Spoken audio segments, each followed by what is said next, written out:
హరే కృష్ణ. భక్తులందరికీ వందనం. ఇక్కడ శ్రీరామచంద్రుడి యొక్క ఆలయ ప్రాంగణంలో సమావేశమైనటువంటి భక్తులందరికీ నేను పేరు పేరున నమస్కరిస్తున్నాను. ఈ సమావేశానికి కారణమైనటువంటి పవన్ ప్రభుకి, ఆయనకి స్ఫూర్తి ఇచ్చినటువంటి లీలానంద ప్రభుకి నేను సాదరంగా నమస్కరిస్తూ వారి ఆశీస్సులతో శ్రీమద్ భాగవతంలోని కాళీయమర్దనం అనే అంశం మీద చర్చించడానికి ప్రయత్నిస్తాను. కొద్ది రోజుల ముందే లీలానంద ప్రభు నాకు ఒక గుడ్ న్యూస్ చెప్పారనమాట. పవన్ ప్రభు యొక్క ఎఫర్ట్స్ వల్ల, ఆయన చేసిన ప్రయత్నాల వల్ల దగ్గరలో ఉన్న ఒక స్కూల్లో మహాప్రసాదే ప్రేయర్స్ చేస్తున్నారని భోజనం ముందు ఆ విషయం చెప్పారు. అంటే మనం భోజనం చేసే ముందు భగవంతుడికి కృతజ్ఞతలు తెలపడం అనేది చాలా ముఖ్యమైన అంశం ఉంది. కానీ ఈ ప్రపంచంలో చాలామంది భోంచేస్తుంటారు, ప్రతిరోజు భోంచేస్తుంటారు. కానీ ఆ భోజనం మన ప్లేట్లోకి ఎలా వచ్చిందో, అలా రావడానికి ఎంతమంది దోహదపడ్డారు, ముఖ్యంగా భగవంతుడికి అనుగ్రహం వల్లే మనం తినగలుగుతున్నాం అన్న విషయాన్ని, అన్న నిజాన్ని చాలామంది గమనించరండి. కానీ అలా గమనించిన వాళ్ళు, కృతజ్ఞత తెలిపేవాళ్ళు, భక్తులు, వాళ్ళు గొప్పవాళ్ళు. అలా కృతజ్ఞతతో భగవంతుడికి ప్రార్థన చేయమని ఇంకొకరికి స్ఫూర్తినిచ్చేవాళ్ళు, వాళ్ళు గొప్పవాళ్ళు. సో పవన్ ప్రభు ఈ కార్యాన్ని సాధించినందుకు కంగ్రాచులేషన్స్.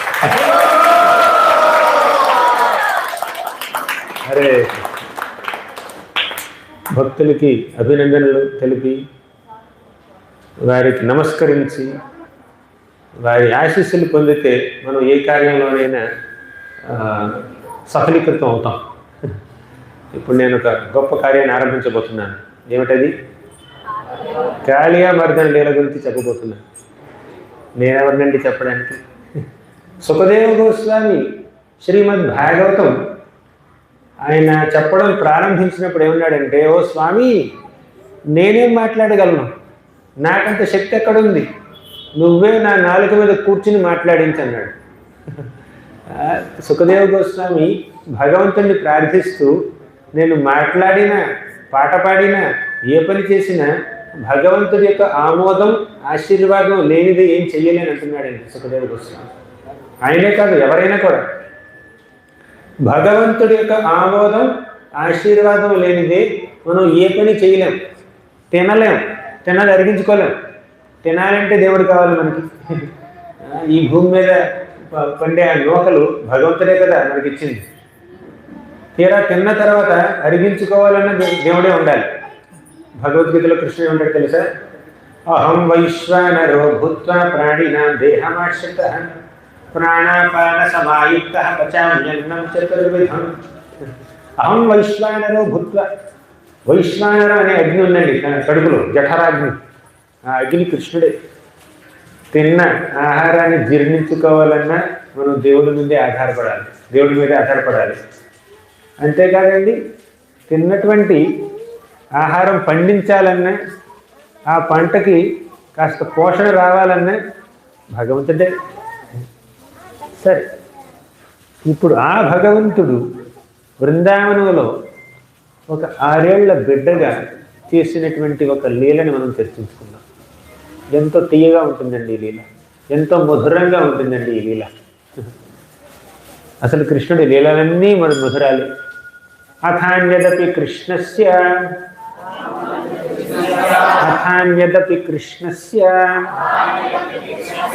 తోకాచరితమద్భుతం మానుషం లోకమాసాద్య తజ్జాతిం అనురుంధత. అథాన్యదపి కృష్ణస్య తోకాచరితమద్భుతం. పరీక్షిత్ మహారాజు సుఖదేవ గోస్వామితో ఏమన్నారంటే, కృష్ణుడి యొక్క బాల్యలీలలు తోకాచరితం. తోక అంటే పిల్లాడు, చిన్న పిల్లాడు, మన కేసరి నందన్ లాగా అనమాట. నీ వయసు ఎంత Kesari Nandan? What's your age? 6 or 5? 5. Oh you're younger than Krishna. కృష్ణుడు కాళీయమర్దనం చేసినప్పుడు ఆయన వయసు 6 ఏళ్ళండి. కొంచెం మన కేశనందరి కన్నా కాస్త పెద్దవాడు అనమాట. తోకాచరితం అద్భుతం. 5 ఏళ్ల బాలుడైనా 2 ఏళ్ల బాలుడైనా పసికందైనా కృష్ణుడు పసితనంలో చేసినటువంటి లీలలన్నీ ఎంతో అద్భుతాలండి. మానుషం లోకమాసాధ్య తజ్జాతి మనోరుంధత. ఎందుకు అద్భుతం చెప్పండి? ఎందుకంటే ఒక మానవ లోకంలో ఒక మానవ రూపం ధరించి మానవులు ఎలా అయితే ప్రవర్తిస్తారో అలాగే ప్రవర్తిస్తున్నాడు కృష్ణుడు. ఇప్పుడు ఇక్కడ ఉన్నారు చిన్న చిన్న పిల్లలు, వాళ్ళ లోకంలో వాళ్ళు ఉన్నారు. ఇప్పుడు కేసీఆర్ ఏదో లీలలు చేస్తున్నాడు ఇక్కడ, ఆ పిల్లలు ఏదో మాట్లాడుకుంటున్నారు. కృష్ణుడు కూడా అలాగే చేస్తాడండి. ఎలా అయితే సాధారణ మానవ బాలకులు ప్రవర్తిస్తారో, ఎలా అయితే వారు అల్లరి చేస్తారో, అప్పుడప్పుడు దొంగతనం చేస్తారో, అప్పుడప్పుడు అబద్ధం చెప్తారు, అప్పుడప్పుడు తల్లితోనూ తండ్రితోనూ తిట్టించుకుంటారు, అప్పుడప్పుడు కొట్టించుకుంటారు, అలా పనులు అన్నీ చేస్తున్నాడు కృష్ణుడు. సో ఈ విధంగా కృష్ణుడు భగవంతుడైనా కూడా ఒక మానవ రూపం దాల్చి మానవులు ఎలా ప్రవర్తిస్తారో అలా ప్రవర్తిస్తున్నాడు. కాబట్టి ఆయన యొక్క లీలలకి మనం కనెక్ట్ అవ్వడం కొంచెం ఈజీ అండి. మత్స్యావతారం అంత ఫేవరెట్ కాకపోవచ్చు కొంతమందికి, తక్కువ చేయాలని లేదు మనకి. కానీ మత్స్యావతారం అంటే భగవంతుడు ఒక చేపగా అవతరించి ఈ ప్రళయ సాగరంలో ఉన్నటువంటి రాజుల్ని ఋషుల్ని రక్షించాడండి. అది ఎవరు చేయలేరు, మానవతలు ఎవరు చేయలేరు ఆ పని, అవునా? అలాగే అలాగే కూర్మావతారం చేసిన పని మీరు ఎప్పుడైనా చేయగలరా? వీపు మీద మందర పర్వతాన్ని మోయగలరా ఎవరైనా? కనీసం ఇప్పుడు దీన్ని మీరు ఒక అరగంట ఇలాగే పట్టుకోండి, అరగంట చాలు. ఇది పెద్ద బరువేం కాదండి, మహా అయితే 50 గ్రాములు ఉందేమో, అంతకన్నా తక్కువేమో. అరగంట పట్టుకోవడం కూడా కష్టం అనమాట ఇలాగా.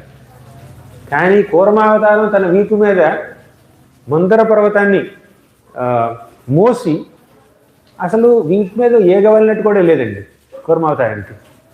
కూర్మదేవుడికి వీపు మీద ఏగవలనట్టు కూడా లేదు. ఈ మందర పర్వతం ఇలా తిరుగుతూ ఉంటే కూర్మావతారంకి ఏమనిపించిందో తెలుసా?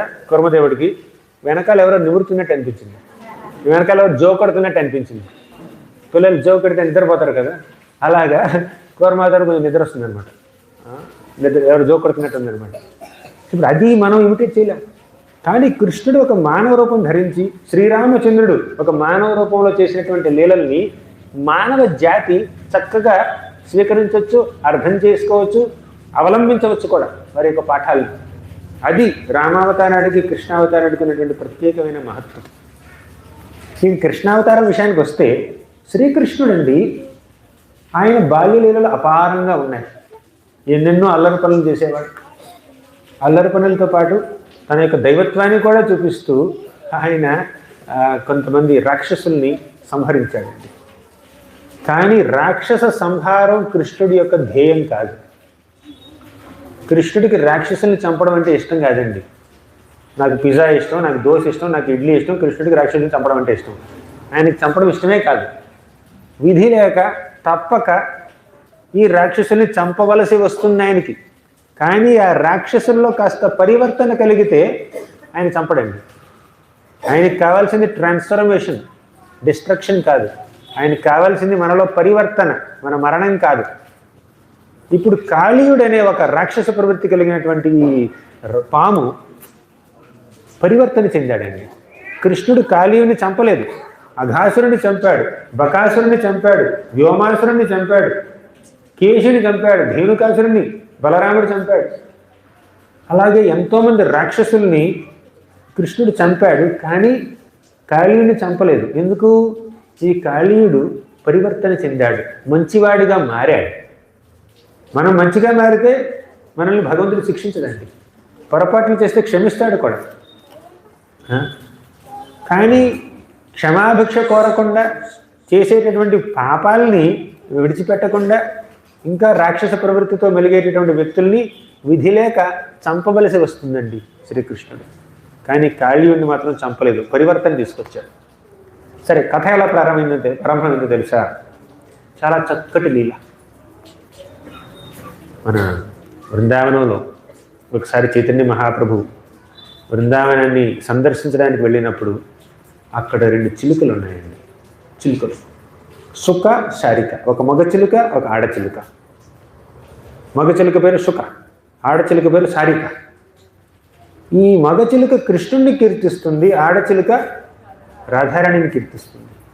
మగ చిలుక ఏముందంటే సౌందర్యం లలనాలి ధైర్య దళనం లీలా రమాస్తంభి వీర్యం కందుకి తాంత్రివర్య మమలాత్ పారే పరార్ధం గుణా శీలం సర్వజనానురంజనమహో యస్యాయమస్మత్ప్రభర్ విశ్వం విశ్వజనీన కీర్తిరమతాత్ కృష్ణో జగన్మోహన. సౌందర్యం లలనాలి ధైర్య దళనం. కృష్ణుడు తన యొక్క సౌందర్యంతో గోపికలందరినీ ఆకర్షించుకుంటాడండి. లీలా రమాస్తంభి, తను చేసే అందమైన లీలలతో లక్ష్మీదేవిని కూడా ఆశ్చర్యపరుస్తాడండి. రమాదేవి అంటే లక్ష్మీదేవి, లక్ష్మీదేవిని కూడా ఆశ్చర్యపరుస్తాడు. ఒకటి సౌందర్యంతో గోపికలందరినీ ఆకర్షిస్తాడు, 2 లీలలతో లక్ష్మీదేవిని కూడా ఆయన ఆశ్చర్యపరుస్తాడు. వీర్యం కందుకి తాద్రివర్య బబలాత్. ఇక ఆయన వీరత్వం చూస్తే మాత్రం ఒక పెద్ద పర్వతాన్ని కూడా ఒక బంతి ఎత్తినట్టు ఎత్తేస్తాడండి. సునాయాసంగా అవలీలగా ఎత్తేస్తాడు. గోవర్ధన గిరిని 7 ఏళ్ల వయసులో ఎత్తాడండి కృష్ణుడు. వీర్యం కందుకి తాద్రివర్య బబలాత్ పారే పరార్ధం గుణా అంటే ఆయన యొక్క గుణాలు అపారం. తర్వాత ఏమన్నారంటే శీలం సర్వజనానురంజనమహో యస్యాయమస్మత్ప్రభో. ఆయన యొక్క శీలం, ఆయన యొక్క క్యారెక్టర్, ఆయన యొక్క కండక్ట్, ఆయన యొక్క ప్రవర్తన అందరినీ రంజింపజేసే విధంగా ఉంటుందండి. యస్యాయమస్మత్ ప్రభు, మన ప్రభువు అంత గొప్పవాడు. కృష్ణ ప్రభువు, రామప్రభువు అంత గొప్పవారు వాళ్ళు. విశ్వం విశ్వజనీన కీర్తిరవతాత్ కృష్ణో జగన్మోహన. విశ్వమంతా కృష్ణుడి యొక్క కీర్తనతో నింపేశామనుకోండి, ఈ విశ్వంలో ఉండేది ఆనందం మాత్రమే, ఇంకేం ఉండదండి. అది కృష్ణుడి యొక్క లక్షణాలు. సరే, ఇటువంటి లక్షణాలన్నీ కృష్ణుడి యొక్క కాళియామర్దన లీలలో చక్కగా కృష్ణుడు డిస్ప్లే చేశాడండి. ఇక ప్రారంభిద్దాం మనం. ఒకసారి కృష్ణుడు తన యొక్క స్నేహితులు అందరూ అడవికి వెళ్ళారు. కథ ఇప్పుడు ఫిలాసఫీ కాదని కథ అందరూ శ్రద్ధగా వినాలి. చివరిలో క్విజ్ ఉంటుంది. నేను క్వశ్చన్స్ అడుగుతాను, మీరు నన్ను క్వశ్చన్స్ అడగకూడదు, నేనే మిమ్మల్ని క్వశ్చన్ అడుగుతాను, మీరు ఆన్సర్ చేయాలి. ఆన్సర్ చేసే వాళ్ళకి ప్రత్యేకమైన మహాప్రసాదం, గౌరవనీయ మహాప్రసాదం, రామచంద్ర ప్రభువుల మహాప్రసాదం.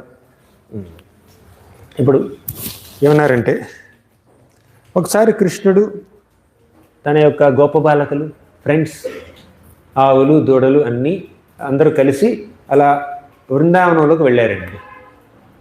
ఆ రోజు మాత్రం బలరాముడు రాలేదు. ఏదో పని వచ్చింది, ఇంట్లోనే ఉండి అక్కడ వచ్చే బ్రాహ్మణులందరికీ దాన ధర్మాలు చేయాల్సిన అవసరం వచ్చింది. బలరాముడు పెద్దవాడు కాబట్టి ఇంట్లో ఉంచేశారండి. బలరాముడి తల్లి ఎవరు? రోహిణీ మాత. రోహిణీ మాత బలరాముడు, నువ్వు ఇంట్లో ఉన్నాయనా ఈరోజు స్కూల్కి వెళ్ళాల్సిన పని లేదండి. అంటే ఈ బృందావనంలో ఉన్న పిల్లలు స్కూల్కి వెళ్ళారండి, వాడు అడవికి వెళ్తారు. అవునా? మీరేమైనా అడవికి వెళ్ళారా పిల్లలు? ఇక్కడ మీరు స్కూల్కి వెళ్తున్నారు, కానీ కృష్ణుడు మాత్రం అడవికి వెళ్తాడు ఆవులతో పాటు, రోజంతా ఆడుకుంటూనే ఉంటాడు. మీకు కూడా అలా అలా ఉంటే బాగుంటుంది అనిపిస్తుందా? రోజు స్కూల్కి వెళ్ళడం, ఏబిసిడీలు నేర్చుకోవడం, లంచ్ బ్రేకు, 4 పీరియడ్లు, కొన్ని క్లాసులు బోరు కొడతాయి, కొన్ని అర్థం కావు, exams, assignments, projects, oh my god ఎంత స్ట్రెస్. కానీ కృష్ణుడు ఏం చేస్తాడు? పొద్దున్నే ఆవుల్ని దూడల్ని తీసుకుని తన స్నేహితులతో పాటు అడవికి వెళ్తాడు. రోజంతా ఆడుకుంటారండి, ప్రతిరోజు ఆడుకుంటూనే ఉంటారు. సాయంత్రం వస్తారు, పడుకుంటారు, తింటారు, పడుకుంటారు, తినడం, పడుకోవడం, ఆడుకోవడం, అంతే. మన అటువంటి బాల్యం ఎంతో అందంగా ఉంటుంది కదా. కానీ మీరు స్కూల్కి వెళ్ళాల్సిందే. కృష్ణుడు చూసి ఈ విషయం నేర్చుకోకండి. సరే, కృష్ణుడు వెళ్ళాడు, బలరాముడు లేడు. కానీ కృష్ణుడు జనరల్గా సాధారణంగా చూస్తేనే ఎంతో ఆకతాయిగా ఉంటాడు, ఎంతో అల్లరి చేస్తూ ఉంటాడు. బలరాముడు లేకపోతే మాత్రం కృష్ణుడి అల్లరి నెక్స్ట్ లెవెల్కి వెళ్ళిపోతుంది అనమాట. 2x 3x 10x అల్లరి చేస్తాడనమాట. ఎందుకంటే ఎప్పుడైనా కృష్ణుడు బలరాముడు అలా కలిసి అడవిలోకి వెళ్తున్నప్పుడు, ఆడుకోవడానికి వెళ్తున్నప్పుడు యశోదమ్మ రోహిణి మాత, ముఖ్యంగా యశోదమ్మ ఏం చెప్తుందంటే బలరాముడికి, బలరామ నువ్వు అగ్రజుడివి, నువ్వు పెద్దవాడివి, ఈ కృష్ణుడు నీ తమ్ముడు చాలా ఆకతాయితో ఉంటాడు, ఎప్పుడు అలరి చేస్తూ ఉంటాడు, ఆ పని ఈ పని చేస్తూ ఉంటాడు, అనవసరంగా చెట్లు ఎక్కుతుంటాడు, నదుల్లోకి దూకుతూ ఉంటాడు, తర్వాత అల్లరి చేస్తాడు, వెన్న దొంగలిస్తాడు, వాళ్ళతో వీళ్ళతో తగాదాలు పెట్టుకుంటాడు, గిల్లుతాడు, గిచ్చుతాడు, ఇవన్నీ చేస్తూ ఉంటాడు. కృష్ణుడు ఏం చేసేవాడు తెలుసా, పక్కింట్లోకి వెళ్ళి అక్కడ ఉన్న చిన్న పిల్లల్ని గిల్లేవాడు అనమాట. అక్కడ ఉన్నటువంటి తల్లులందరూ పిల్లల్ని ఓదార్చడం కోసం అక్కడికి వెళ్ళేవాళ్ళు. కృష్ణుడు పరిగెత్తుకుంటూ ఇంట్లోకి వెళ్ళి వెనక దొంగిలించేవాడు అనమాట. ఇలా పిచ్చి పిచ్చి పనులను చేసేవాడు, పిచ్చి పిచ్చి చాలా గొప్ప లీలలు చేసేవాడు. చూడడానికి మాత్రం అలా అనిపించేవి అల్లరి పనులు. సరే, బలరాముడితో చెప్పింది యశోదమ్మ, కృష్ణుణ్ణి క్రమశిక్షణలో పెట్టవలసినటువంటి బాధ్యత నీది. శ్రీకృష్ణుణ్ణి నువ్వు అదుపులో పెట్టాలి. అడవిలోకి వెళ్ళినప్పుడు క్రూర మృగాలు సంచరించే ప్రదేశం, తర్వాత అక్కడ అనవసరమైనటువంటి మొక్కలు ఉంటాయి, చెట్లుంటాయి, తర్వాత జలాశయాలు ఉంటాయి, విషపూరితమైనటువంటి జలాశయాలు ఉంటాయి, అక్కడికి వెళ్లకుండా ఆపాలి నువ్వే అని బలరాముడితో చెప్పి పంపిస్తుంది యశోదమ్మ. కృష్ణుడి బాధ్యత నీదే బలరామ అంటుంది. అప్పుడు బలరాముడు కొంచెం స్ట్రిక్ట్గా ఉంటాడు కాబట్టి కృష్ణుడికి ఎంత అల్లరి చేసినా కూడా బలరాముడి సమక్షంలో మాత్రం కొంచెం అవకాశాలు తక్కువ అనమాట. అలా పిల్లలు ఎవరికైనా ఉందా ఎక్స్పీరియన్స్? మీ అన్నలకు కానీ అక్కలకు కానీ చెప్తారా మీ పేరెంట్స్, తమ్ముడు జాగ్రత్త చూసుకో, చెల్లిని జాగ్రత్తగా చూసుకో, అల్లరి చేయకుండా చూసుకో అంటారు కదా, పెద్దవాళ్ళకి అప్పు చెప్తారు కదా బాధ్యత. అలా బలరాముడికి అప్పు చెప్పింది అనమాట. కానీ ఆ రోజు బలరాముడు రాలేదు కదా, కృష్ణుడికి మాత్రం ఫుల్ లైసెన్స్ వచ్చేసింది. ఫుల్ లైసెన్స్ అనమాట. ఇక బలరాముడు లేడు, నేను విచ్చలవిడిగా ఏం కావాలంటే అది చేయొచ్చు అనుకున్నాడు కృష్ణుడు. అప్పట్లో యమునా నదికి ఆనుకుని ఒక మడుగు ఉండేదండి, ఒక చిన్న కొలం. అందులో కాళీయుడు తిష్ట వేసి కూర్చున్నాడండి. కాళీయుడు ఒక విషసర్పం. ఆ విషసర్పం ఆ కాళీయ మడుగులో ఉండడం వల్ల ఆ మడుగంతా పూర్తిగా విషపూరితం అయిపోయిందండి. ఎంత విషం నిండిపోయి ఉందంటే ఆ దరిదాపుల్లో, ఆ మడుగు దరిదాపుల్లో కనీసం గడ్డి కూడా మలవదు, మొక్కలు కూడా మలవదు. ఒక పక్షి అలా ఆ మడుగు మీదుగా అలా ఎగురుకుంటూ వెళ్ళినా కూడా చచ్చిపోయి పడిపోద్దండి. ఎందుకంటే మడుగంతా విషంతో నిండిపోయింది. ఆ విషం యొక్క వేపర్స్ ఆవిర్లు వస్తూ ఉన్నాయి. విషపూరితమైనటువంటి ఆవిర్లు రావడం వల్ల అక్కడికి వచ్చేటటువంటి ఈ పక్షులైనా పశువులైనా చనిపోయి పడిపోతాయి, మూర్ఛిల్ని పడిపోతాయి. మనుషులు కూడా అక్కడికి వెళ్ళరు. కానీ కృష్ణుడికి అక్కడికి వెళ్ళాలనిపించిందండి. కానీ ఇప్పటి వరకు బలరాముడు పక్కనే ఉన్నాడు కదా, వెళ్ళలేకపోయాడు. బలరాముడు పక్కన చూస్తూ ఉన్నాడు, అటుపక్క చూసే అవకాశం కూడా లేదు అని కృష్ణుడికి అనిపించింది అనమాట. కానీ ఈరోజు బలరాముడు రాలేదు కదా, కృష్ణుడికి ఫుల్ లైసెన్స్. ఆ కాళీయముడి దగ్గరికే వెళ్దాం అనుకున్నాడు కృష్ణుడు. కంకణం కట్టుకున్నాడు అనమాట అక్కడికి వెళ్ళాలని. సరే, వాళ్ళు ఆడుకుంటున్నారు. కృష్ణుడి మనసులో ప్లాన్ ఉంది. ఇంతలో ఏం జరిగింది, ఈ పిల్లలకి కొంచెం దాహం వేసింది. దాహం వేసి కొంచెం నీళ్లు తాగుదామని చెప్పి కాళీయముడి దగ్గరికి వెళ్ళారు. ఇంకేం అడుగు లేనట్టు. అడవిలో బోల్డ్ ఉన్నాయండి జలాశయాలు, కానీ వాళ్ళు అక్కడికే వెళ్ళారు. కొంచెం నీళ్లు తాగారనమాట. అంతే, విషపూరితమైన నీళ్లు కదా, మూర్ఛపోయి పడిపోయారు అక్కడే, ప్రాణాలు కూడా కోల్పోయారు. పిల్లలే కాదండి, కొంతమంది ఆవులకు కూడా అలా జరిగింది. అప్పుడు కృష్ణుడు పరిగెత్తుకుంటూ వెళ్ళాడు. తన సమక్షంలో, తన కళ్ళ ఎదురుగా తన ప్రియమిత్రులైనటువంటి ఈ గోపబాలకులందరూ అలా మూర్ఛిల్లి పడి ఉండడం చూసి కృష్ణుడికి ఎంతో బాధ కలిగింది. వారిని అలా చూశాడంటే తన యొక్క ప్రేమ వీక్షణాలతో వారిని చూశాడు. ఆయన కళ్ళలో నుంచి వస్తున్నటువంటి కృప అనే వర్షంతో వీళ్ళు తడిసి ముద్దయిపోయారండి. ఈ పిల్లలందరూ వెంటనే లేచి కూర్చున్నారు. కృష్ణుడి యొక్క కళ్ళు, ఆయన యొక్క చూపు అమృత తుల్యమైనటువంటి చూపు అండి. భగవంతుడు మనల్ని ఒక చూపు చూశాడు అనుకోండి, అంటే మనల్ని అలా చూశాడు అనుకోండి, మనకి ఎక్కడ లేనంత అదృష్టం పడుతుంది. అదృష్టం అంటే డబ్బు అనుకోకండి, అది కాదు అదృష్టం. అదృష్టం అంటే పేరు ప్రతిష్టలు కాదండి. అదృష్టం అంటే భగవంతుడి పట్ల భక్తి, సత్ప్రవర్తన, అది అదృష్టం అంటే. భగవంతుడు మనల్ని చూశాడంటే ఆయన యొక్క దివ్యమంగళ విగ్రహాన్ని మీరు దర్శించుకుంటున్నప్పుడు మీరు ఆయన చూడడం కాదండి, ఆయన కూడా మిమ్మల్ని చూస్తున్నాడు. ఆయన యొక్క ప్రేమ వీక్షణాలు, ఆయన యొక్క కృపా వీక్షణాలు మీ మీద పడుతున్నాయి. ఆయన యొక్క కృపా వీక్షణాలు అనే వర్షం మీ మీద కురుస్తుందండి. మీకు తెలియకపోవచ్చు, తెలిసి ఉండొచ్చు, తెలియకపోవచ్చు. అందుకే గుడికి వెళ్ళినప్పుడు ఒక 5 నిమిషాలు కూర్చొని అంటారు, వెంటనే పరిగెత్తకండి అంటారు. విగ్రహం దగ్గరికి వెళ్ళినప్పుడు 2 నిమిషాలు నిలబడండి విగ్రహం మీద అంటారు. కొంతమంది భక్తులు ఉన్నారండి, అరగంట సేపు, గంట సేపు ఆ భగవంతుడి యొక్క విగ్రహం ముందు, శ్రీరామచంద్రుల వారి విగ్రహం ముందు అలాగే నిలబడి దర్శనం చేసుకుంటూనే ఉంటారండి. అరగంట సేపు ఏముంది చూడడానికి అని కొంతమంది కనిపించవచ్చు. మీరు ఆయన చూడడం కాదండి, ఆయన మిమ్మల్ని చూస్తున్నాడు.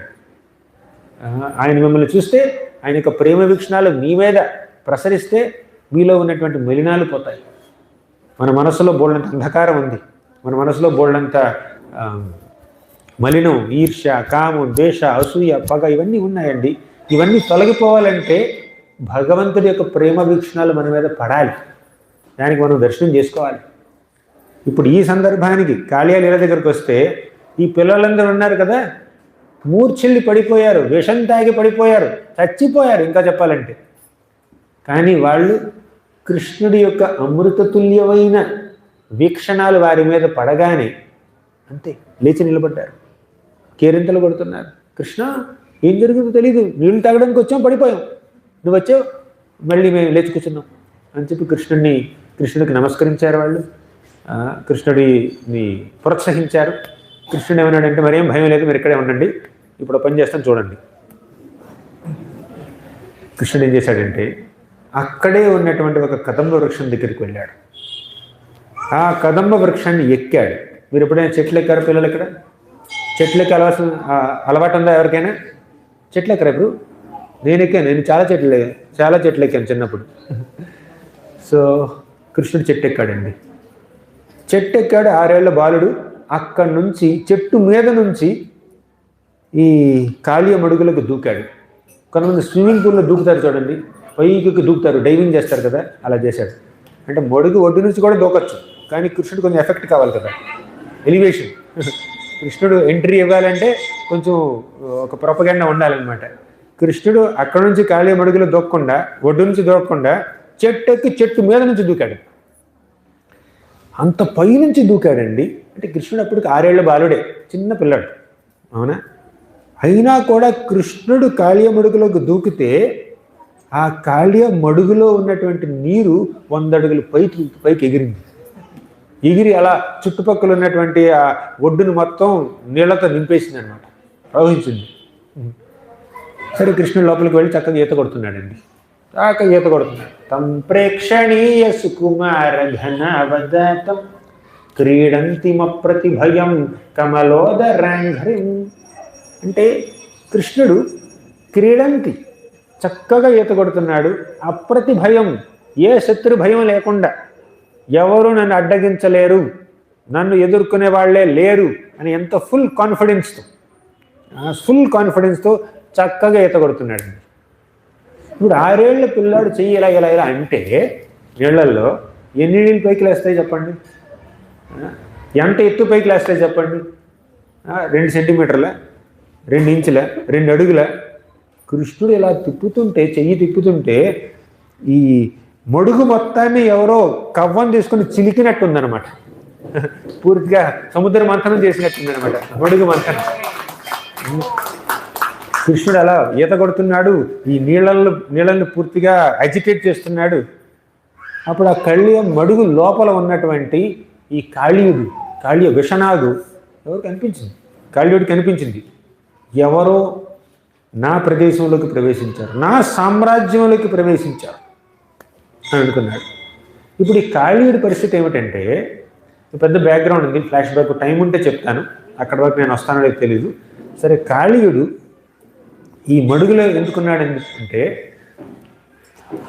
అక్కడ కాళీయుడికి జలస్తంభన విద్య తెలుసండి. అంటే నీళ్లల్లో కూడా బ్రతకగలిగే, నీళ్లలో నివసించగలిగే శక్తి ఉంది కాళీయుడికి. చాలామంది నీళ్ళలోకి వెళ్తారు, 1 గంట సేపు ఎత్తుకొట్టి బయటకు వస్తారు. కానీ కాళీయుడు నీళ్లలోనే ఇల్లు కట్టుకున్నాడండి. ఒక పెద్ద భవనం కట్టుకున్నాడు. నీళ్లలో భవనం ఎప్పుడైనా చూసారా? గోడలు నీళ్లతో చేశారు, తలుపులు నీళ్లతో చేశారు, కిటికీలు నీళ్లతో చేశారు, గదులన్నీ నీళ్లతో ఉన్నాయి, కుర్చీలు నీళ్లతో, అలా ఉన్నటువంటి ఫర్నిచర్ అంతా గోడలంతా నీళ్లతోనే చేసిందనమాట.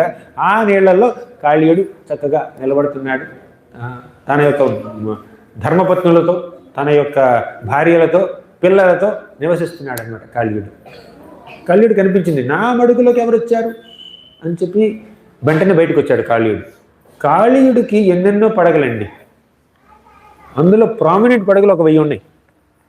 ఇన్ని పడగలతో ఉన్నటువంటి ఈ మహా విషసర్పం ఇక్కడికి వచ్చి కృష్ణుడిని చూసింది. కృష్ణుడిని చూశాడు కాళీయుడు. కృష్ణుడు ఏ భయం లేకుండా నిర్భయంగా హాయిగా ఈత కొడుతున్నాడండి. కృష్ణుడిని చూసి ఈ కాళీయుడు కోప్పడ్డాడు. తం ప్రేక్షణీయ సుకుమార ఘనావదాతం. సుకుమార, కృష్ణుడు 6 ఏళ్ల వయసులో ఎంతో సుకుమారంగా ఉన్నాడండి. 16 ఏళ్ల వయసు వచ్చినా సుకుమారంగానే ఉంటాడు కృష్ణుడు. 50 ఏళ్ల వయసు వచ్చినా కూడా సుకుమారంగానే ఉంటాడు కృష్ణుడు. 100 ఏళ్ల వయసు వచ్చినా కూడా ఎంతో లేతగా కనిపిస్తాడు కృష్ణుడు, అవునా? కానీ 6 ఏళ్ల బాలుడు ఎంత ముద్దుగా ఉన్నాడు, ఎంత సుకుమారంగా ఉన్నాడు. అలా సుకుమారంగా ఉన్నటువంటి ఈ 6 ఏళ్ల బాలుడిని చూసి కాళీయుడు హర్షించలేదు, ఆనందించలేదు, అభినందించలేదు. కాటేయడానికి ముందొచ్చాడండి. కాటేయడానికి ముందుకొచ్చాడు. సంప్రేక్షణీయ సుకుమార ఘనావదాతం. ఘనావదాతం, ఆయన ఒళ్ళు ఎలా ఉంది? నీలిమేఘ ఛాయలో ఉంది. అలా నీలిమేఘ ఛాయలో దేదీప్యమానంగా, దివ్యంగా, కాంతివంతంగా వెలిగిపోతున్నటువంటి కృష్ణుడి యొక్క దివ్యమంగళ విగ్రహాన్ని, ముద్దుగారే ఆ మోముని చూసి కాళీయుడు చంపడానికి ముందుకొచ్చాడు. భుజయాచాద, కృష్ణుడి యొక్క ఛాతీ మీద కాటేస్తున్నాడండి తన యొక్క పడగలతో. 1000 పడగలు ఉన్నాయి, ఒక్కొక్క పడగ ముందుకు వస్తుంది. నేను కాటేస్తాను, పడగలే పోటీ పడుతున్నాయి కృష్ణుడిని చంపడం కోసం. ఇలా పోటీ పడుతున్నాయండి ఒకరికొకరు. అప్పుడు ఏం జరిగిందంటే, కృష్ణుడు ఆ కాటులో కృష్ణుడు ఏం చేస్తాడు చెప్పండి? పాము కాటు కృష్ణుడికి ఏం చేస్తుంది చెప్పండి?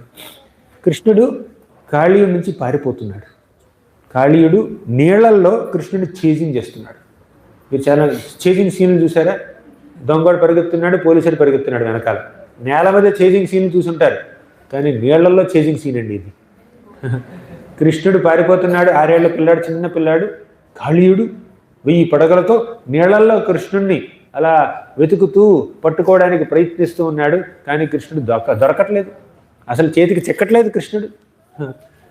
ఇలా కృష్ణుడు అలా ఈత కొడుతూ అప్పుడప్పుడు కాళీయుణ్ణి ఆట పట్టిస్తూ ఉన్నప్పుడు ఒకసారి కృష్ణుడు కనిపించింది. సరే, కాళీయుణ్ణి కొంచెం ఎంకరేజ్ చేద్దాం. ఇప్పుడు 2 వ్యక్తుల మధ్యలో యుద్ధం జరిగింది అనుకోండి. ఇప్పుడు ఈ వ్యక్తి వెళ్ళి ఒక దెబ్బ కొట్టాడు అంతే, అవతల చచ్చిపోయాడు అనుకోండి. ఇంకా ఫైటింగ్లో మజా ఏముంటుంది చెప్పండి? ఇద్దరూ కొంచెం పోటీ పడాలి, సమబుద్ధిలై ఉండాలి. అప్పుడప్పుడు వీడి తండ్రులు తినాలి, అప్పుడప్పుడు వాడి తండ్రులు తినాలి, అప్పుడప్పుడు వీడు గెలవాలి, అప్పుడప్పుడు వాడు గెలవాలి, అప్పుడప్పుడు వీడు ఓడిపోవాలి, అప్పుడప్పుడు వాడు ఓడిపోవాలి. అలా ఉంటే కొంచెం ఫైటింగ్లో మజా వస్తుంది, అవునా? అందుకే కృష్ణుడు ఏం చేస్తాడంటే, రాక్షసులందరినీ ఒక్క క్షణంలో సంహరించే శక్తి ఉన్నా కూడా కృష్ణుడు వాళ్ళని కొంచెం ఎంకరేజ్ చేయడం కోసం, పోరాటంలో ప్రోత్సహించడం కోసం తను ఓడిపోతున్నట్టు నటిస్తాడు అప్పుడప్పుడు. అది కోలయాపేడ ఏనుగుతో కావచ్చు, ధేనుకాసర గాడితో కావచ్చు, కేసి గుర్రంతో కావచ్చు, ఎవరితో యుద్ధం చేస్తున్నా కూడా కృష్ణుడు మాత్రం కొంచెం లో ప్రొఫైల్ మెయింటైన్ చేస్తాడు. వెంటనే వారిని నిర్జించడు, వెంటనే వారిని ఓడించడు, వెంటనే వారిని సంహరించడు. ఏం చేస్తాడంటే వారిని కొంచెం ప్రోత్సహిస్తాడు, కొంచెం ఫైట్ ప్రొలాంగ్ చేస్తాడనమాట. అలా ఆనందిస్తాడండి. ఫైటింగ్ అలా ముందుకు వెళ్తూ ఉంటే ఎక్కడో ఆనందం రావాలి కృష్ణుడు ఆ పోరాటాన్ని కూడా ఆస్వాదిస్తాడు కృష్ణుడు. ఇక్కడ ఏం చేశాడంటే కృష్ణుడు, కాళీయుడు తనంతటి తాను వచ్చి కృష్ణుణ్ణి తన యొక్క పడగలతో, తన యొక్క శరీరంతో చుట్టేసి కట్టేసేటట్టు చేశాడండి కృష్ణుడు. అంటే దామోదర లీల చూసారా మీరు ఎప్పుడైనా? దామోదర లీలలో యశోదామాత కృష్ణుని తాడుతో కట్టేసింది కదా. అలాగే కొన్నిసార్లు కృష్ణుడి యొక్క స్నేహితులు కృష్ణుని ఆలింగనంతో కట్టేస్తారండి. కొంతమంది ప్రేమతో కట్టేస్తారు, బంధిస్తారు. కానీ కాళీయుడు తన యొక్క శరీరంతోనే కృష్ణుడిని బంధించాడు.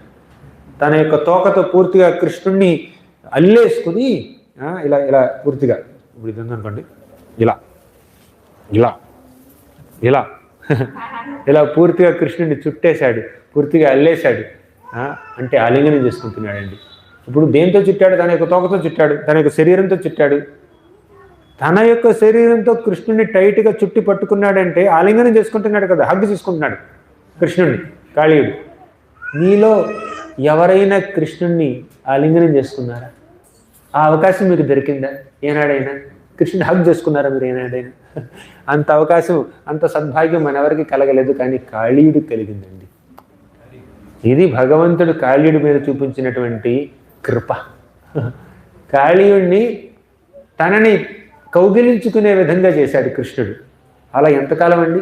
ఇంకొక మాట, కృష్ణుడు కాళీయమడుగులోకి దిగడం, కాళీయుడు కృష్ణుణ్ణి తన యొక్క శరీరంతో పూర్తిగా బంధించేయడం, ఇదంతా ఒడ్డున ఉన్నటువంటి కృష్ణుడి స్నేహితులు చూస్తున్నారు, ఆవులు చూస్తున్నాయి, లేగదూడలు చూస్తున్నాయి. వీరందరూ కృష్ణుణ్ణి ఆ పరిస్థితిలో చూసి అప్పుడే మూర్ఛపోయారు, తేరుకున్నారు. మళ్ళీ మూర్ఛపోయేంత పని అయింది. చాలా స్టన్ అయిపోయారు. అరే, ఏం జరుగుతుంది కృష్ణుడికి? కాళీయుడు భార్య పడ్డాడా కృష్ణుడు? కాళీయుడు కృష్ణుని పూర్తిగా బంధించేశాడా?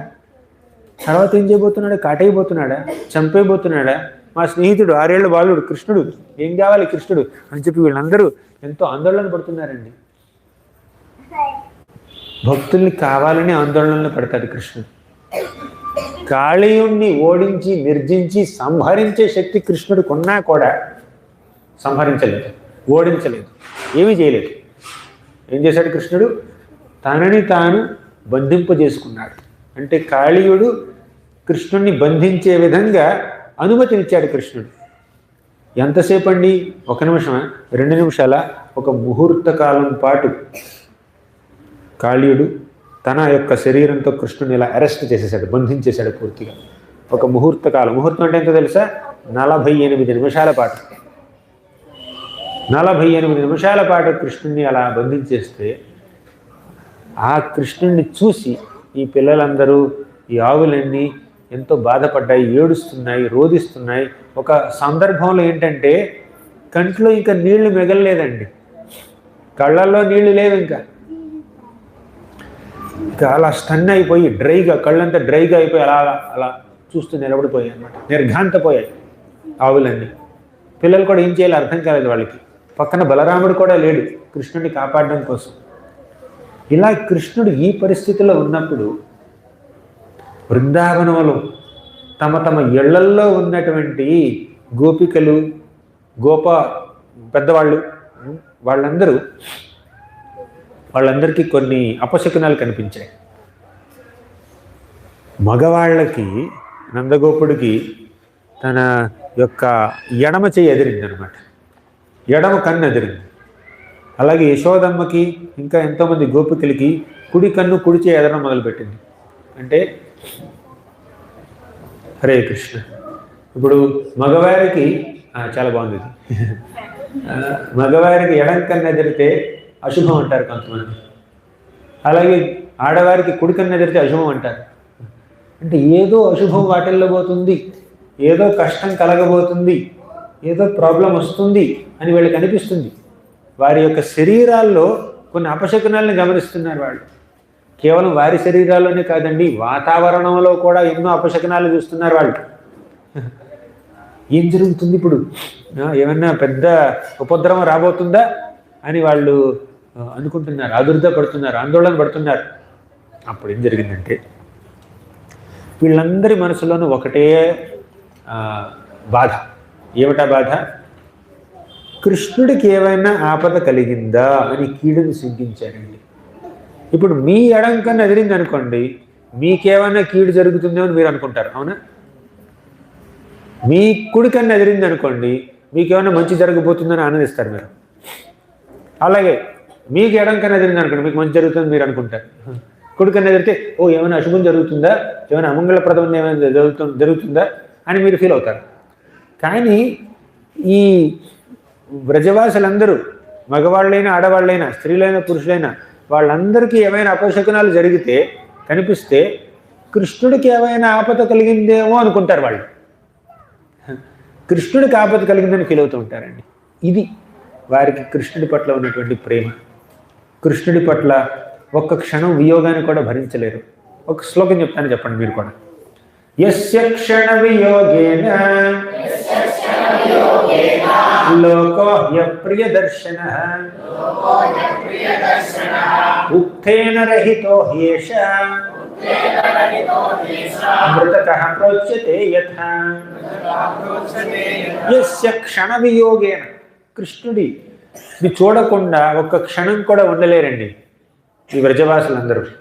యస్య క్షణ వియోగేన లోకో హి అప్రియదర్శనః, ఈ లోకాలన్నీ అప్రియంగా గోచరిస్తాయి వీరికి.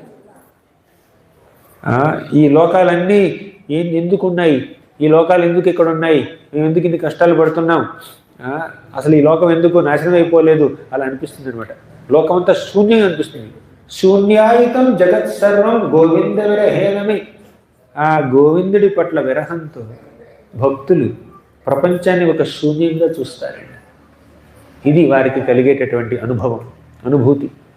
అలా కృష్ణుడు వారి సమక్షంలో లేకపోవడం వల్ల వీరు ఆల్రెడీ విరహభావంలో ఉన్నారు. పైగా వారి శరీరాల్లోనూ వారి ఎదురుగా ఉన్నటువంటి వాతావరణంలోనూ అపశకునాలు కనిపించడం వల్ల ఈ వ్రజవాసులందరికీ ఏమనిపించిందంటే కృష్ణుడు ఆపదలో ఉన్నాడేమో అనిపించిందండి. ఇలా కేవలం నందమహారాజుకి యశోదారాయణికి మాత్రమే కాదండి, అందరికీ ఇలాగే అనిపిస్తుంది. బృందావనంలో ఉన్న ప్రతి ఒక్కరూ ఇలాగే ఫీల్ అవుతున్నారు. ఏమని? కృష్ణుడు ఏమైనా ఆపదలో ఉన్నాడేమో, కృష్ణుడికి ఆపద లేదంటే నిన్న అపశకునాలు ఎందుకుంటాయి అని చెప్పి అందరూ బాధపడుతున్నారు, అదుర్ధపడుతున్నారు, ఆందోళన పడుతున్నారు. అప్పుడు ఏం జరిగిందో తెలుసా? అందరూ మూకుమ్మడిగా ఒక నిర్ణయం తీసుకున్నారు. ఏమని? అర్జెంటుగా ఇల్లు విడిచిపెట్టి అడవికి వెళ్ళాలి. కృష్ణుడు అడవిలో ఏం చేస్తున్నాడు, ఎలా ఉన్నాడో మేము చూడాలి అని అందరూ అనుకున్నారు. ప్రతి ఒక్కరు ఇంటికి తాళం వేయలేదు.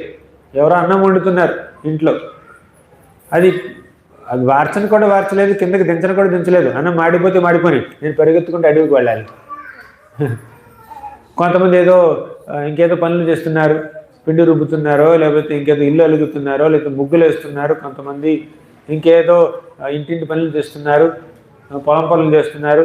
ఆ పనులన్నీ ఎక్కడుంటే అక్కడ ఆ క్షణంలో ఆపేసి, అకస్మాత్తుగా ఆపేసి పరిగెత్తుకుంటూ అడవికి వెళ్ళారండి కృష్ణుడిని చూడడం కోసం. కాళియా మడుగు దగ్గరికి వెళ్ళారు కృష్ణుడిని చూడడం కోసం. ఇంతకీ కృష్ణుడు కాళియా మడుగు దగ్గరే ఉన్నాడు అన్న విషయం వారికి ఎలా తెలిసింది? బృందావనంలో కృష్ణుడి అడ్రస్ కనుక్కోవడం చాలా ఈజీ అండి. మీరు ఎక్కడికైనా వెళ్ళాలంటే జీపీఎస్ మ్యాప్ పెడతారు కదా, ఆ మ్యాప్ చూసి ఫాలో అయిపోతే ఈజీ. ఇక్కడ లెఫ్ట్ హ్యాండ్ తీసుకోండి, అక్కడ రైట్ హ్యాండ్ తీసుకోండి, 500 మీటర్ల ముందుకు వెళ్ళండి, అలా మాట్లాడుతూ ఉంటుంది. చాలా ఈజీ మనకి చేరుకోవడం. కానీ బృందావనంలో జీపీఎస్ మ్యాప్లు లేవు, ఈ గూగుల్ మ్యాప్స్ లేవు. అయినా కూడా కృష్ణుడు ఎక్కడున్నాడో బృందావనంలో ఉన్న ప్రతి వ్యక్తికి, ప్రతి స్త్రీకి, ప్రతి పురుషుడికి, ప్రతి కోతికి, ప్రతి నెమలికి, ప్రతి ఆవుకి, దూడకి తెలిసిపోతుంది. ఎలా తెలిసిపోతుంది? కృష్ణుడి యొక్క పాదముద్రలు చూస్తే తెలిసిపోతుందండి. ఆయన అడుగుజాడలు నడుస్తారు వీళ్ళు. ఇక్కడ గోపికలు ఏమంటారంటే, వృందావనం సఖి భువో వితనోతి కీర్తిం యద్దేవకీ సుతపదాంబుజలబ్ధ లక్ష్మీ గోవింద వేణుమనుమత్త మయూర నృత్యం ప్రేక్షాద్రి సాన్వరతాన్య సమస్త సత్వం అన్నారు. బృందావనం సఖి భువో వితనోతి కీర్తం. బృందావనం అనే ఈ పుణ్యభూమి ఈ భూమండలం యొక్క కీర్తిని పెంచుతుందండి. అసలు ఈ భూమండలం ఎంత గొప్పగా కీర్తిని పేరుని ఎలా గడించింది? కేవలం బృందావనం అనే ఒక గ్రామం ఈ భూమి మీద ఉండడం వల్ల భూమికి ఒక కీర్తి, భూమికి ఒక పేరు. యద్దేవకీ సుత పదాంబుజ లబ్ధలక్ష్మి. ఇంతకీ బృందావనానికి ఉన్నటువంటి మహత్తేమిటి? దేవకీ సుతుడు, యశోదానందనుడు, నందనందనుడైనటువంటి శ్రీకృష్ణుడు చెప్పులు లేకుండా నడుస్తాడండి. అక్కడ చెప్పులు లేకుండా నడుస్తాడు. దివ్యమైన తన పాదముద్రల్ని అక్కడ అలా పాదముద్రలతో బృందావన భూమి మొత్తాన్ని అలంకరిస్తాడు కృష్ణుడు. ఎక్కడ చూసినా కృష్ణుడి యొక్క పాదముద్రలే. అలా పాదముద్రల్ని అనుసరిస్తూ మనం వెళ్ళిపోతే కృష్ణుడు ఎక్కడున్నాడో తెలుసుకోవచ్చు. అదే మన గూగుల్ మ్యాప్స్. బృందావనంలో గూగుల్ మ్యాప్స్ ఏంటి? కృష్ణుడి యొక్క పాదముద్రలు. పాదముద్రలు ఫాలో అయిపోండి చాలు. కృష్ణుడు బృందావనంలో చేసే లీలలు అద్వితీయం. వీళ్ళందరూ ఆదుర్దాతో ఆందోళనలో ఉన్నటువంటి ఈ వ్రజవాసులందరూ కృష్ణుడి యొక్క పాదముద్రల్ని అనుసరిస్తూ అనుసరిస్తూ అనుసరిస్తూ కాళీ మడుగు దగ్గర చేరుకున్నారు. ఇంకొకటి, ఆ పాదముద్రలు సపోజ్ మీరు నడిచారండి, మీ వెనకాల ఇంకో 10 మంది నడిచారు. మీ పాదముద్రలు ఎక్కడ ఉంటే చెప్పండి? ఉండవు. వారి పాదముద్రలు వస్తాయి. ఇప్పుడు కృష్ణుడు 10 మందితో నడవట్లేదండి. కొన్ని వందల కొలది, వేల కొలది ఈ పిల్లలు ఉన్నారు, ఫ్రెండ్స్. ఆవులు ఉన్నాయి, దూడలు ఉన్నాయి, కోతులు ఉన్నాయి, నెమళ్ళు ఉన్నాయి. ఇంత జనాభా ఉన్నటువంటి బృందావనంలో పైగా ఇంతమంది అనుచరులు ఉన్నటువంటి కృష్ణుడు ఒక చెప్పులు లేకుండా నడిచినంత మాత్రాన తన పాదముద్రలు అలానే ఎలా ఉంటాయండి? అలానే ఉంటాయా? వేరే వారి పాదముద్రలతో ఈ పాదముద్రలు చెరిగిపోవండి. ఖచ్చితంగా చెరిగిపోవు. ఎందుకంటే కృష్ణుడి యొక్క పాదముద్రల మీద ఎవరు పాదం పెట్టరు కాబట్టి. ఎప్పుడైతే కృష్ణుడి యొక్క పాదముద్రలు చూస్తారో వారు కొంచెం పక్క నుంచి నడిచి వెళ్ళిపోతారు. దాని మీద కాలు వేయరు. ఇంకొక మాట, ఇప్పుడు మీ పాదముద్రలకి తేడా ఏమిటి? మీరు ఒకే వయసులో ఉన్నవాళ్ళు అలా నడుస్తూ వెళ్ళారనుకోండి, ఇది ఎవరి పాదముద్రలు ఎవరివి అన్న విషయం మనం తెలుసుకోలేం. అవునా? ఇప్పుడు ఉన్నారు ఇక్కడ అందరూ 10 ఏళ్ళ పిల్లలు, 8 ఏళ్ళ పిల్లలు అనుకోండి, ఇక్కడ అందరూ నడిచి వెళ్ళారు. మీ యొక్క తల్లులు మీ పాదముద్రలు గుర్తించగలరా? మీ పాదాలు ఎంతోనే వాళ్ళకి తెలుసు. కానీ మీ వయసులోనే, ఈ పిల్లల వయసులోనే ఉన్న వేరే పిల్లలు కనుక కలిసి నడిచారనుకోండి, అందులో ఎవరి పాదముద్రలు నా బిడ్డవి అన్న విషయం తల్లి కూడా గమనించలేదండి. పాదముద్రలు ఎవరు గమనిస్తారు చెప్పండి? కానీ కృష్ణుడి యొక్క పాదముద్రలు ఎంత దివ్యంగా ఉంటాయంటే ఎవరైనా కూడా చూసి ఇట్టే గుర్తుపెట్టేస్తారు. సంచింతయే భగవతశ్చరణారవిందం వజ్రాంకుశధ్వజ సరోరుహలాంఛనాఢ్యం ఉత్తుంగ రక్త విలసన్న ఖచక్రబాల జ్యోత్స్నాభిరాహత మహృదయాంధకారం. అంటే కృష్ణుడి యొక్క పాదముద్రల మీద, కృష్ణుడి యొక్క పాదాల మీద కొన్ని దివ్యమైన చిహ్నాలు ఉన్నాయండి. Auspicious marks. ఏమిటది? వజ్రం అంటే వజ్రాయుధం ఉంది. అంకుశం అంటే ఏనుగుల్ని నడపడానికి మావటివాడి వాడేటటువంటి ఒక పరికరం అనమాట. అంకుశం, అంకుశ ధ్వజ అంటే ఒక జెండా ఉంది. సరోరుహ ఒక చక్కటి కలువపు ఉంది. లాంఛనాఢ్యం.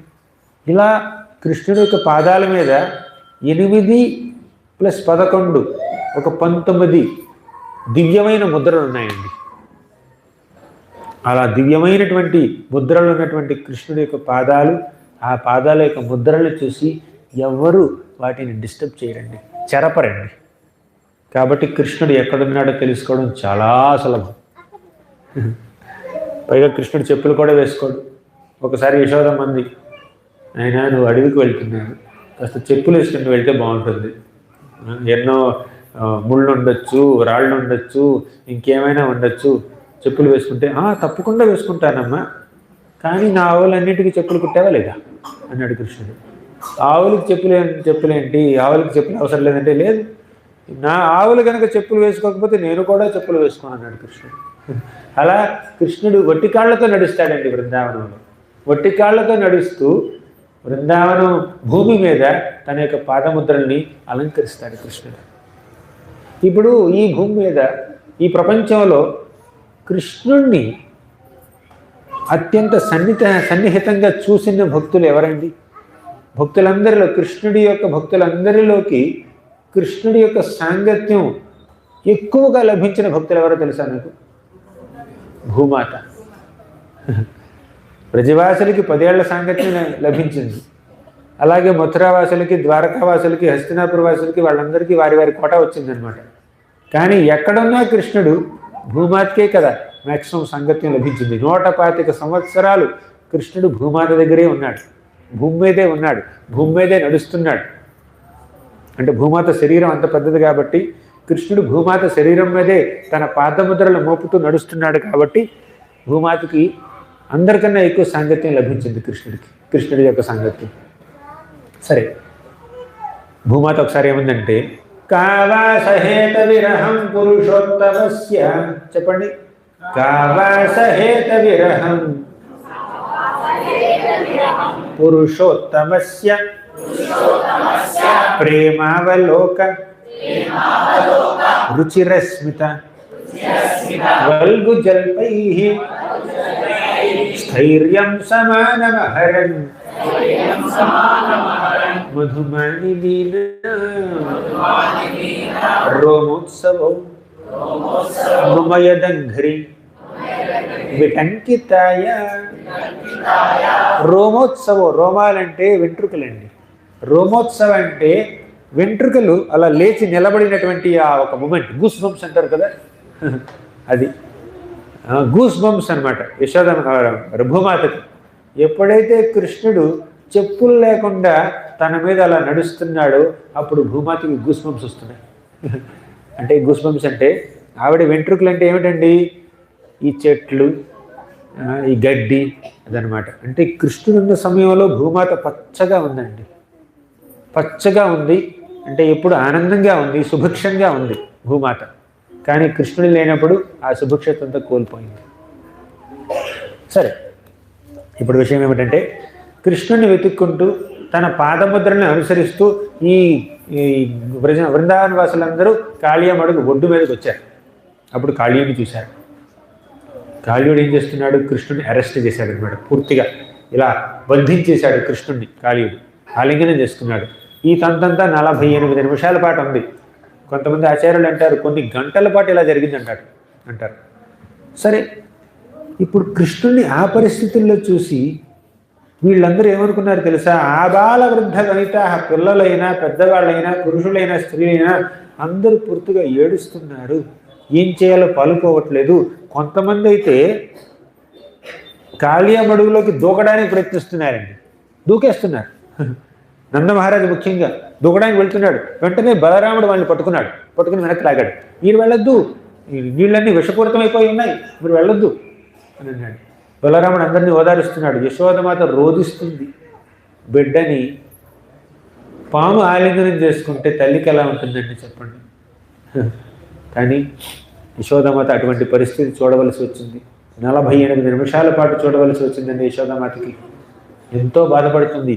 తన చుట్టుపక్కల ఉన్న గోపికలు ఉన్నారు చూడండి, వారికి కూడా బాధే యశోదమ్మని ఈ పరిస్థితిలో చూసి.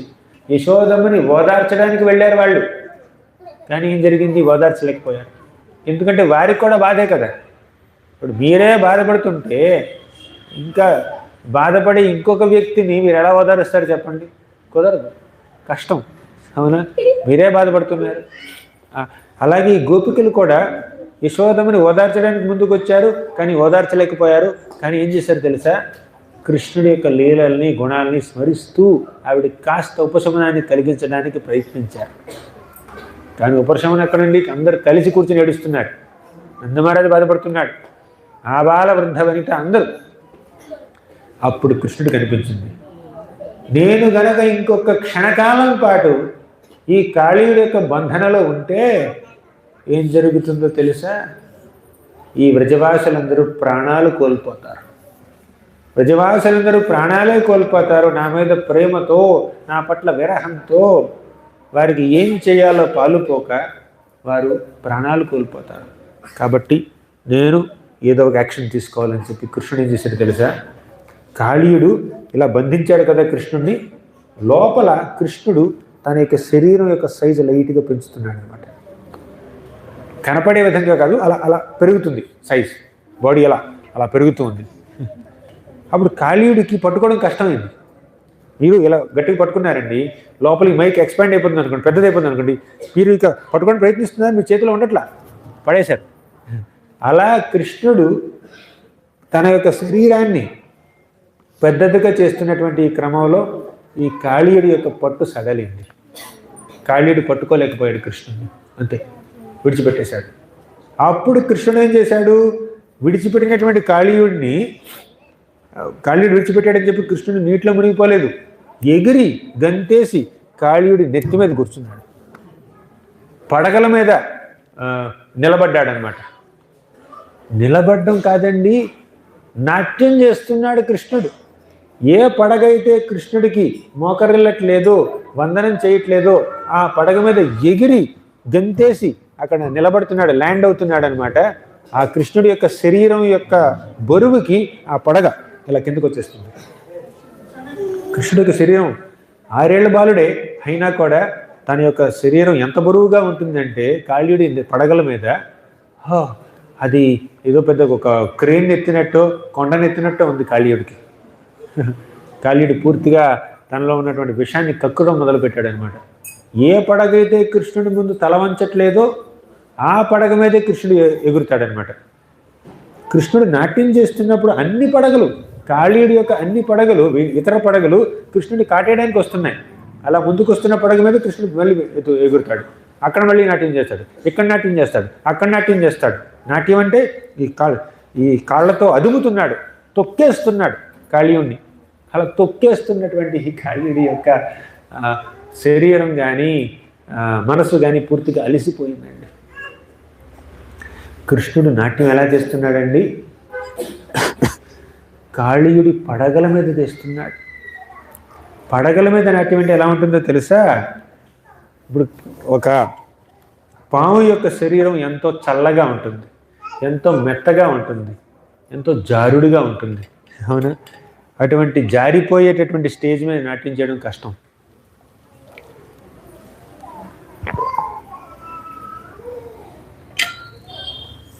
జారిపోతుంది. కానీ కృష్ణుడు మాత్రం ఎంతో హార్మోనియస్గా నాట్యం చేస్తున్నాడు. కృష్ణుడు నాట్యం చేస్తుంటే వెంటనే అక్కడ గంధర్వులు ఇచ్చారండి. ఈ గంధర్వులు అప్సరసలు ఉంటారు చూడండి, వాళ్ళు నాట్యంలో వాళ్ళకి నెంబర్ 1 ర్యాంక్ అనమాట. వారికన్నా గొప్పగా నాట్యం ఎవరు చేయలేరు. అంత గొప్ప నాట్య కళాకారులందరూ అక్కడ ఆకాశంలో ఉండి కృష్ణుడి యొక్క నాట్యాన్ని చూస్తున్నారు. అరే, ఈ స్టెప్ మేము ఎప్పుడు వేయలేదే, ఇలా మేము ఎప్పుడు నాట్యం చేయలేదే, కొంచెం నోట్స్ రాసుకుందాం, నాట్యం ఎలా చేయాలి, భంగిమని కొంచెం చిత్రీకరించుకుందాం, కొంచెం నోట్స్ రాసుకుందాం, ఇలా కూడా నాట్యం చేయొచ్చు అని మాకు ఇప్పుడు తెలిసింది. కృష్ణుడు బెస్ట్ డాన్సర్ అనమాట. చతుషష్ఠి కళాప్రపూర్ణుడు కృష్ణుడు. అన్ని కళలు ఆయన నుంచే ఉద్భవించాయి, అన్ని కళల్లోనూ ఆయనకే నిపుణత ఉంది. కాబట్టి అప్సరసలు, గంధర్వులు, దేవతలు, కిన్నరులు, కింపురుషులు అందరూ అలా పైన అలా మబ్బుల్లో ఉంటూ అక్కడి నుంచి కృష్ణుడి నాట్యం చూస్తూ కృష్ణుడి నాట్యానికి అనుగుణంగా మృదంగం వాయిస్తున్నారు, కరతాళాలు వాయిస్తున్నారు. పెద్ద మ్యూజికల్ పెర్ఫార్మెన్స్ అయిందండి అక్కడ. స్టేజ్ ఏమిటి? కాళీయుడి పడగలు. ఆ పడగలు ఏమిటి? 1 జారుడుగా ఉన్నాయి, 2 ఆ పడగలు కృష్ణుని కాటేయడానికి ప్రయత్నిస్తున్నాయి, 3 స్టేబుల్గా లేవండి. ఇప్పుడు ఈ స్టేజ్ స్టేబుల్గా ఉంది. స్టేబుల్గా ఉన్నా కూడా ఇక్కడ నూనె పోస్తే మీరు నాట్యం చేయలేరు. అనీవెన్గా ఉందనుకోండి స్టేజ్, ఇలా ఉందనుకోండి స్టేజ్, ఇలా ఇలా ఇలా ఉంటే నాట్యం చేయగలరా మీరు? 1 స్టేజ్ ఫ్లాట్గా ఉండాలి, డ్రైగా ఉండాలి, నూనె పోయకూడదు, నీళ్లు పోయకూడదు, జారుడుగా ఉండకూడదు, ప్లస్ ఆ స్టేజ్ మిమ్మల్ని చంపడానికి ప్రయత్నించకూడదు. అవునా? ఈ స్టేజ్ మీద నాట్యం చేసినప్పుడు ఎక్కడి నుంచో ఒక త్రిశూలం వచ్చి మీద పడింది అనుకోండి, ఇంకేదో కత్తో లేకపోతే ఇంకేదో ముళ్ళు వచ్చి కాళ్ళల్లో పడినాయి అనుకోండి, ఇంకేం నాట్యం చేస్తారు మీరు? కానీ కాళీయుడి పడగలు ఎంతో జారుడుగా ఉన్నాయి, విషపూరితంగా ఉన్నాయి, ఫ్లాట్గా లేవు, అనీవెన్గా ఉన్నాయి, పైకి కిందకి ఉన్నాయి. అయినా కూడా కృష్ణుడు అసలు ఒక్క స్టెప్ కూడా తప్పకుండా చక్కగా నాట్యం చేస్తున్నాడు. ఎంత బాగా నాట్యం చేస్తున్నాడు అంటే ఈ నాట్యం ద్వారా పెద్ద పెద్ద నాట్యగత్తులకి, అప్సరసలకి ట్రైనింగ్ ఇస్తున్నాడు. నాట్యం నన్ను చూసి నేర్చుకోండి అంటున్నాడు. నాట్యం అంటే ఇలా ఉండాలి, మీరు చేసే డ్యాన్స్ బోడీ డ్యాన్స్, ఆ డ్యాన్స్ ఎవరైనా చేస్తారు, ఇలా చేయాలి డ్యాన్స్ అని వాళ్ళందరినీ హంబుల్ చేసేస్తున్నాడు అనమాట. వాళ్ళందరూ మొహం ఎక్కడ పెట్టుకోవాలో అర్థం కావట్లేదు వాళ్ళకి. అయ్యో మాకు అసలు నాట్యమే రాదు, కృష్ణుని నాట్యంతో పోలిస్తే మాత్రం నాట్యమే కాదు అంటున్నారు వాళ్ళు. సరే, ఇలా నాట్యం జరుగుతుంది. కాళీయుడి యొక్క ప్రతి పడగ అలిసిపోయింది, అవిసిపోయింది. ఒంట్లో ఉన్న విషమంతా బయటకు వచ్చింది, మనసులో ఉన్న విషం కూడా బయటకు వచ్చేస్తుందండి. చాలామంది వ్యక్తులకి ఈ ప్రపంచంలో ఒంట్లో విషం ఉంటుంది, కానీ ఒంట్లో కన్నా మనసులో ఎక్కువ విషం ఉంటుంది. ఒంట్లో విషం ఉన్నటువంటి పాముని కానీ తేళ్లను కానీ డీల్ చేయడం ఈజీ, కానీ మనసులోనే విషం ఉన్నటువంటి ఒక ఈర్ష్యాపరుడిని అసూయాపరుడితో డీల్ చేయడం చాలా కష్టం అండి. అందుకే ఏమన్నారు తెలుసా? మోదేత సాధురపి వృశ్చిక సర్పహత్య అన్నారు. ఎవరన్నారు? ప్రహ్లాదుడు నరసింహస్వామితో ఇలా అంటున్నాడు, మోదేత సాధురపి వృశ్చిక సర్పహత్య. ఒక వృశ్చికాన్ని, ఒక తేలుని కానీ ఒక పాముని కానీ చంపితే సాధువులు కూడా హర్షిస్తారు, వాళ్ళు కూడా హ్యాపీ ఫీల్ అవుతారనమాట. ఎందుకు? అనవసరంగా కాటేస్తాయి ఇవి. విషపూరితమైనటువంటి ఈ జంతువులు ఇతరులకి అనవసరంగా కీడు సిగ్గిస్తాయి, హాని తలపెడతాయి, కాబట్టి అవి చావడమే కరెక్ట్. అంటే వారి లోకంలో అయితే ఓకే, కానీ ఎక్కడికొచ్చి మనుషులను ఇబ్బంది పెడితే మాత్రం చంపేయచ్చు. అవునా? పాముల్ని తేళ్ళని, కానీ వారిని చంపకుండా మీరు సర్వైవ్ అయితే అది మంచిదే. కానీ ఇక్కడ విషయం ఏమిటంటే, ఒక రాక్షస ప్రవృత్తి కలిగినటువంటి వ్యక్తి విషపూరితమైనటువంటి నాగు కన్నా డేంజరస్, ప్రమాదకరం అన్నమాట. పాములో ఉన్న విషయాన్ని ఏదో విరుగుడుతోనో లేదంటే ఏదో మంత్రాలతోనో మీరు దాన్ని తప్పించుకోవచ్చు, కానీ మనసులో అసూయ, ఈర్ష్య, ద్వేషం, పగ, ప్రతీకారం ఇటువంటి భావనలు పెట్టుకున్నటువంటి రాక్షస ప్రవృత్తి ఉన్నటువంటి వ్యక్తుల్ని మనం అడ్డుకోలేమండి. వారి నుంచి మనల్ని కాపాడుకోవాలి, దేవుడే రక్షించాలి. ఇప్పుడు కాళీయుడి యొక్క శరీరంలోనే కాదు, మనసులో కూడా విషయం ఉందండి. కృష్ణుడు కాళీయుడి యొక్క ప్రతి పడగ మీద నాట్యం చేస్తూ తన కాలితో కాళీయుడిని అదుముతూ తొక్కేస్తూ ఒంట్లో ఉన్న విషమంతం కక్కించాడు. ఈ ప్రక్రియ జరుగుతున్నటువంటి క్రమంలో కాళీయుడి మనసులో ఉన్నటువంటి అహంకారం, అహంభావం అది కూడా తగ్గిపోతుందండి. మీరు దేన్ని చూసైతే అహంకరిస్తున్నారో అదే మీ దగ్గర లేకపోతే ఇంకేం అహంకారం ఉంటుంది చెప్పండి? కొంతమందికి డబ్బు బాగా ఉంది, మిడిసిపడుతున్నారు అనుకోండి, ఏదో బిజినెస్ లాస్ వచ్చి పూర్తిగా రోడ్డు మీదకి వచ్చేసారు, ఇంకా మిడిసిపడరు వాళ్ళు, గర్వం పోతుంది. ఇంద్రుడు ఉన్నాడు, నేను ఒక గొప్ప దేవతలకు రాజుని, నేనే వర్షం కురిపిస్తాను, వీళ్ళందరూ నాకు పూజలు చేస్తున్నారు, ఇంద్ర పూజలు చేస్తున్నారని ఇంద్రుడు గర్వపోతున్నాడు. అది చూసి కృష్ణుడు కాస్త ఇంద్ర పూజ ఆపేశాడు. అందరూ నాకు పూజ చేస్తున్నారు అని గర్వపడుతున్నటువంటి ఇంద్రుడిని చూసి కృష్ణుడు పూజే ఆపేశాడు, ఇంద్ర పూజ ఆపేశాడు. అప్పుడు ఇంద్రుడు గర్వం కాస్త పోయింది. అవునా? అలా ఒక్కొక్క వ్యక్తికి ఒక్కొక్క వస్తువు పట్ల, ఒక్కొక్క లక్షణం పట్ల ఒక గర్వం ఉంటుందండి. మాలో ఈ లక్షణం, నేను బాగా పాడగలను, నేను బాగా మాట్లాడగలను, నేను బాగా డబ్బు సంపాదించగలను, నేను బాగా మేనేజ్మెంట్ చేయగలను, నేను బాగా షూటింగ్ చేయగలను, లేదంటే నేను బాగా చీటింగ్ చేయగలను అని కొంతమందికి ఒక అహంభావం, ఒక గర్వం ఉంటుందండి. ఏదో ఒక వారిలో ఉన్నటువంటి ఒక లక్షణాన్ని చూసుకుని, ఇప్పుడు ఆ లక్షణంలో వారికన్నా కొంతమంది గొప్పగా ఉన్నారు అని వారు గమనిస్తే ఆ గర్వం కాస్త తగ్గుతుంది. ఇప్పుడు అప్సరసలందరికీ మేము బాగా నాట్యం చేయగలను అన్న గర్వం ఉందండి. కానీ కృష్ణుడు కాళీయ పడగల మీద నాట్యం చేస్తే చూసి మా నాట్యమే కాదు అని వాళ్ళు కొంచెం హంబుల్ అయిపోయారు, వారిలో గర్వం పోయింది. ఇప్పుడు కాళీయుడికి ఏమిటి? నేను నా ప్రదేశంలోకి, నా మడుగులోకి వచ్చిన ఎవరినైనా కూడా నా విషం కక్కి చంపేయగలను అని అనిపించింది. కానీ ఇప్పుడు విషం కక్కడం జరుగుతుంది, కానీ చావు మాత్రం జరగట్లేదు. కృష్ణుడు చావట్లేదు. కాళీయుడు ఎంత విషం కక్కినా కూడా ఆ విషం తనలోంచి బయటికి పోతుందే కానీ కృష్ణుడు లోపలికి మాత్రం ప్రవేశించట్లేదు. కాళీయుడికి ఏం చేయాలో అర్థం కావట్లేదు. ఒక 6 ఏళ్ల పిల్లాడండి, 1000 పడగలున్నటువంటి ఒక సర్పం, ఎంతో బలిష్టమైనటువంటి, ఎంతోమంది వ్యక్తుల్ని చంపినటువంటి ఈ సర్పం ఒక 6 ఏళ్ల పిల్లాడిని ఏమీ చేయలేకపోయింది. చూసారా కృష్ణుడి యొక్క పవర్? ఆ విధంగా కాళీయుడిలో మదాన్ని పూర్తిగా అణిచేశాడు. ఇంకొక మాట అండి ఈ సందర్భంలో, ఇప్పుడు కాళీయుడి యొక్క పడగ ఎలా అయితే ఒడిదుడుకులతో ఉందో, అంటే ఎత్తు పల్లాలతో ఉంది, పైగా జారుడుగా ఉంది, మెత్తగా ఉంది, అలాగే మన నాలుక కూడా చల్లగా ఉంటుంది, మెత్తగా ఉంటుంది, జారుడుగా ఉంటుంది. మాట జారుతాం కదా, నోరు జారతాం కదా అప్పుడప్పుడు.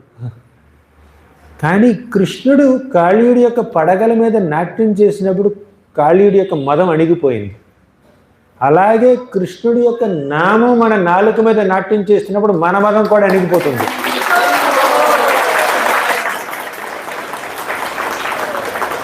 ఎలా అయితే కృష్ణుడు కాళీయుడి యొక్క పడగల మీద నాట్యం చేసి కాళీయుడిని ఒక భక్తుడిగా మార్చాడో, కాళీయుడిలో ఉన్నటువంటి మలినాన్ని, ఆ దోషాల్ని తొలగించేశాడో, అలాగే కృష్ణుడి యొక్క నామం గనక మనకు నాలుక మీద నాట్యం చేస్తే మనలో ఉన్నటువంటి దోషాలు కూడా తొలగిపోతాయి, మనలో ఉన్నటువంటి మలినాలు కూడా తొలగిపోతాయి. కాబట్టి కృష్ణనామాన్ని ఆశ్రయిద్దాం, కృష్ణనామాన్ని నాలుక మీద నాట్యం చెయ్యనిద్దాం. తుండే తాండవి నీరతింవి తనుతే తుండావళి లబ్ధయే కర్ణక్రోడకదంబిని ఘటయతే కర్ణార్భుతేభ్యస్పృహం చేత ప్రాంగణ సంగిని విజయతే సర్వేంద్రియాణం కృతిం నో జానే జనితా కియద్భిరవృతై కృష్ణేతి వర్ణద్వయి. తుండే తాండవిని, తుండ అంటే టంగ్, నాలుక, తాండవ అంటే డ్యాన్స్, నాట్యం. కృష్ణుడు కాళీయుడి యొక్క పడగ మీద నాట్యం చేశాడు, అలాగే కృష్ణనామం ఒక భక్తుడి యొక్క నాలుక మీద నాట్యం చేస్తుందండి. అలా కృష్ణనామం భక్తుల యొక్క నాలుక మీద నాట్యం చేస్తుంటే భక్తులు ఏమనుకుంటారు, ఏమిటి బ్రహ్మదేవుడు నాకు ఒక నాలుకే ఇచ్చాడు, ఒక 10 నాలుకలు ఇవ్వాల్సింది, ఒక 1000 నాలుకలు ఇవ్వాల్సి వస్తుంది, లేదంటే ఒక 1,000,000 నాలుకలు ఇస్తే చక్కగా ఈ నాలుకతో కృష్ణనామాన్ని ఉచ్చరిస్తూ నేను తరిస్తాను అనుకుంటారండి భక్తులు. అంటే కృష్ణనామాన్ని జపించడానికి భక్తులకు ఉన్నటువంటి ఉత్సాహం అటువంటిది. మీకుందా ఉత్సాహం? నాకు లేదండి. ఏం చేస్తాం, ఒక నాలుకే ఎక్కువ. 16 రౌండ్లు, 16 అలిసిపోతాం అనమాట. కానీ భక్తిలో పరిపక్వత చెందినటువంటి భక్తులు ఉంటారు చూడండి, బాగా ఆధ్యాత్మిక పురోగతి చెందినటువంటి మహాభక్తులు ఉంటారు చూడండి, వాళ్ళు మాత్రం ఎన్ని నామాలను చెప్పించినా కూడా అలిసిపోరండి. ఇంకా మాకు ఎక్కువ నాలుకలు కావాలనుకుంటారు, ఇంకా ఎక్కువ చెవులు కావాలి. మధురమైనటువంటి ఆ కృష్ణనామం మా చెవుల్లోకి ప్రవేశిస్తుంటే చెవుల్లో అమృతం పోసినట్టుంది, ఇంకా అమృతం తాగాలనిపిస్తుంది. పిబంతి ఏ భాగవత ఆత్మనస్సతాం కథామృతం శ్రవణ పుటేషు సంభృతం పునంతి తే విషయ విదూషితాశయం వ్రజంతి తచ్చరణ సరోరుహాంతికం. పిబంతి ఏ భాగవత ఆత్మనస్సతాం, శ్రీమద్ భాగవతాన్ని మీరు తాగాలి, నోటితో కాదండి, చెవులతో. కథామృతం శ్రవణ పుటేషు సంభృతం, శ్రవణ పుటేషు అంటే ఇయర్ హోల్స్, మీ యొక్క కర్ణరంధ్రాల ద్వారా మీరు భాగవతామృతాన్ని తాగాలి. అప్పుడు భాగవతామృతం ద్వారా, ఆ భాగవతం అనేటటువంటి దివ్యమైన శబ్దం ద్వారా శ్రీకృష్ణ భగవానుడే మన చెవుల్లోకి ప్రవేశిస్తాడండి. ఈ చెవి తలుపు లాంటిది, ఈ శరీరం ఇల్లు లాంటిది, మన హృదయం ఇంట్లో ఉన్నటువంటి కాన్ఫిడెన్షియల్ రూమ్ అనమాట, మన ప్రైవేట్ రూమ్. ఇప్పుడు మన ఇంట్లోకి కృష్ణుని ఆహ్వానించాలంటే ఎలా తెలుసా? తలుపు తెరవడం కాదండి, చెవులు తెరవాలి. చెవులు తెరిచి కృష్ణనామామృతాన్ని, కృష్ణ కథామృతాన్ని, కృష్ణ గుణామృతాన్ని, కృష్ణ లీలామృతాన్ని చెవుల ద్వారా ఆస్వాదిస్తే ఆ సౌండ్ వైబ్రేషన్ ద్వారా, ఆ అమృతం ద్వారా కృష్ణుడు మన మనసుల్లోకి ప్రవేశిస్తాడు, మన హృదయాల్లోకి ప్రవేశిస్తాడు. కలువల్లాంటి మన హృదయాల మీద తిష్ట వేసి కూర్చుంటాడండి కృష్ణుడు. దానికి మనం శ్రవణం చెయ్యాలి.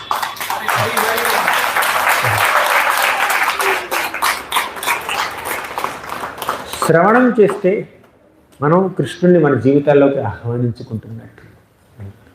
అలాగే నామాల్ని జపిస్తే మనం కృష్ణుణ్ణి మనల్ని పవిత్రం చేయమని అడుగుతున్నట్టు, లైసెన్స్ ఇస్తున్నాడు. కృష్ణ, నా నాలుకని నీకు అంకితం చేసేసాను, ఈ నాలుక మీద నువ్వు నాట్యం చెయ్యి, నీ నామాలు, నీ రూపాలు, నీ గుణాలు, నీ లీలల యొక్క వర్ణన నా నాలుక మీద ఎప్పుడు నాట్యం చేస్తూనే ఉండాలి.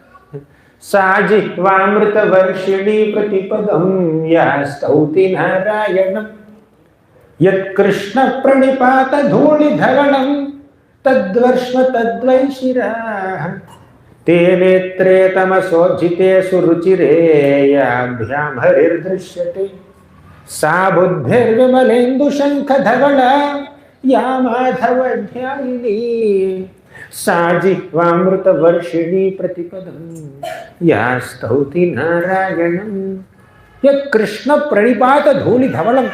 కృష్ణుడికి మీరు ప్రణమిల్లారండి, నమస్కరించారు కృష్ణుడు ఎదురుగా. అప్పుడేం జరుగుతుంది?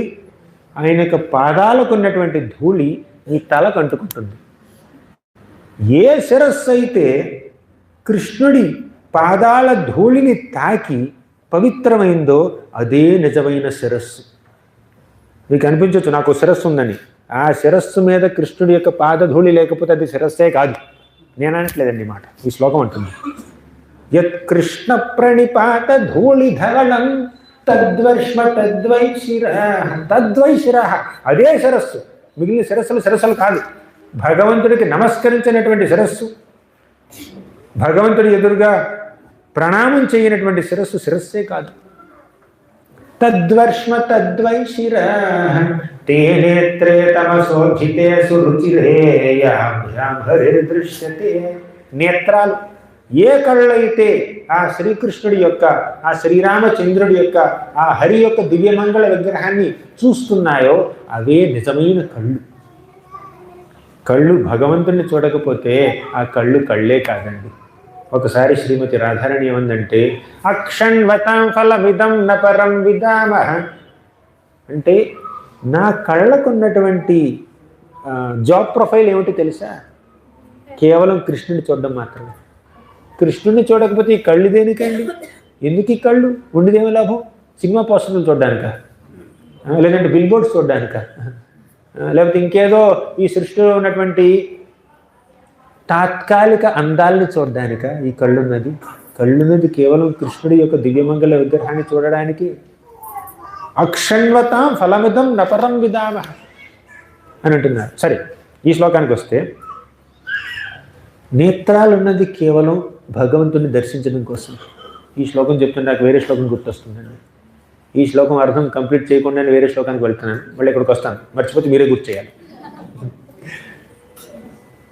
ఆ శ్లోకంలో ఏమన్నారంటే, నామాని ప్రణయేన తే సుకృతినాం తన్వంతి తుండోత్సవం ధామాని ప్రథయంతి హంత జలద శ్యామాని నేత్రాంజనం సామాని శృతి సస్కుళి మురళిక జాతాన్యలంకుర్వతే కామాని మృత చేతసామి హవిభో నాశావిన శోభతే. ఏమన్నారంటే, నామాని ప్రణయేనతే, నామాల్ని, కృష్ణుడి యొక్క నామాల్ని ప్రణయంతో, ప్రేమతో, ఆప్యాయతతో, అనురాగంతో మీరు ఉచ్చరించారనుకోండి, నామాని ప్రణయేనతే సుకృతినా తన్వంతి తుండోత్సవం. అదొక ఉత్సవం అనమాట మనకి. మనం ఎప్పుడైతే కృష్ణుడి యొక్క నామాల్ని జపిస్తున్నామో, మన నాలుకతో ఉచ్చరిస్తున్నామో, దాన్ని భక్తులు ఒక ఉత్సవంగా అనుకుంటారండి. కృష్ణుడి యొక్క నామాల్ని ఉచ్చరించే అవకాశం దొరకడమే అదృష్టం. ఇదే ఉత్సవం, ఇదే ఫెస్టివల్, ఇదే పండుగ. ఇంతకు మించినటువంటి పండుగ నాలుకకు లేదండి. ఎదుటివారిని నిందించడమా మనకు పండుగ? నాలుగుకి ఎక్కడ లేని గుసగుసలు, గాసిప్ చెప్పుకోవడం అదా నాలుగు పండుగ? నాలుకకు నిజమైన పండుగ కృష్ణుడి యొక్క నామం నాలుక మీద నట్టించేయడం. నామాని ప్రణయేనతే సుకృతి నాం తన్వంతి తుండోత్సవం ధామాని ప్రథయంతి హంత జలద శ్యామాని నేత్రాంజనం. ధామాని ప్రథయంతి. ఇప్పుడు నేత్రాంజనం అంటే కళ్ళకు పెట్టుకునే కాటుకండి. భక్తులు తమ కళ్ళకు పెట్టుకునే కాటుక ఏమిటో తెలుసా? ఐటెక్స్ కాదండి, ఇంకా ఉంటాయి కదా, నాకు బ్రాండ్లు నాకు తెలియదు, చిన్నప్పుడు కూడా చూశానంట. అది కాదండి, కృష్ణుడి యొక్క నల్లటి రూపం. కృష్ణుడి యొక్క నల్లటి రూపాన్ని వారు కాటుకగా ధరిస్తారు. అంటే కళ్ళకి నిజమైన అలంకారం భగవంతుడి యొక్క దర్శనం. నాలుకకి నిజమైన ఉత్సవం భగవంతుడి యొక్క నామం. చెవులకి నిజమైనటువంటి అలంకారం ఏమిటి తెలుసా? చెవు పోగులు కాదండి, దుద్దులు కాదండి. చెవులకి నిజమైన అలంకారం కృష్ణుడి యొక్క ఫ్లూట్ సాంగ్. సామాని శృతి షష్కుళి మురళిక జాతాన్యలంకుర్వతే.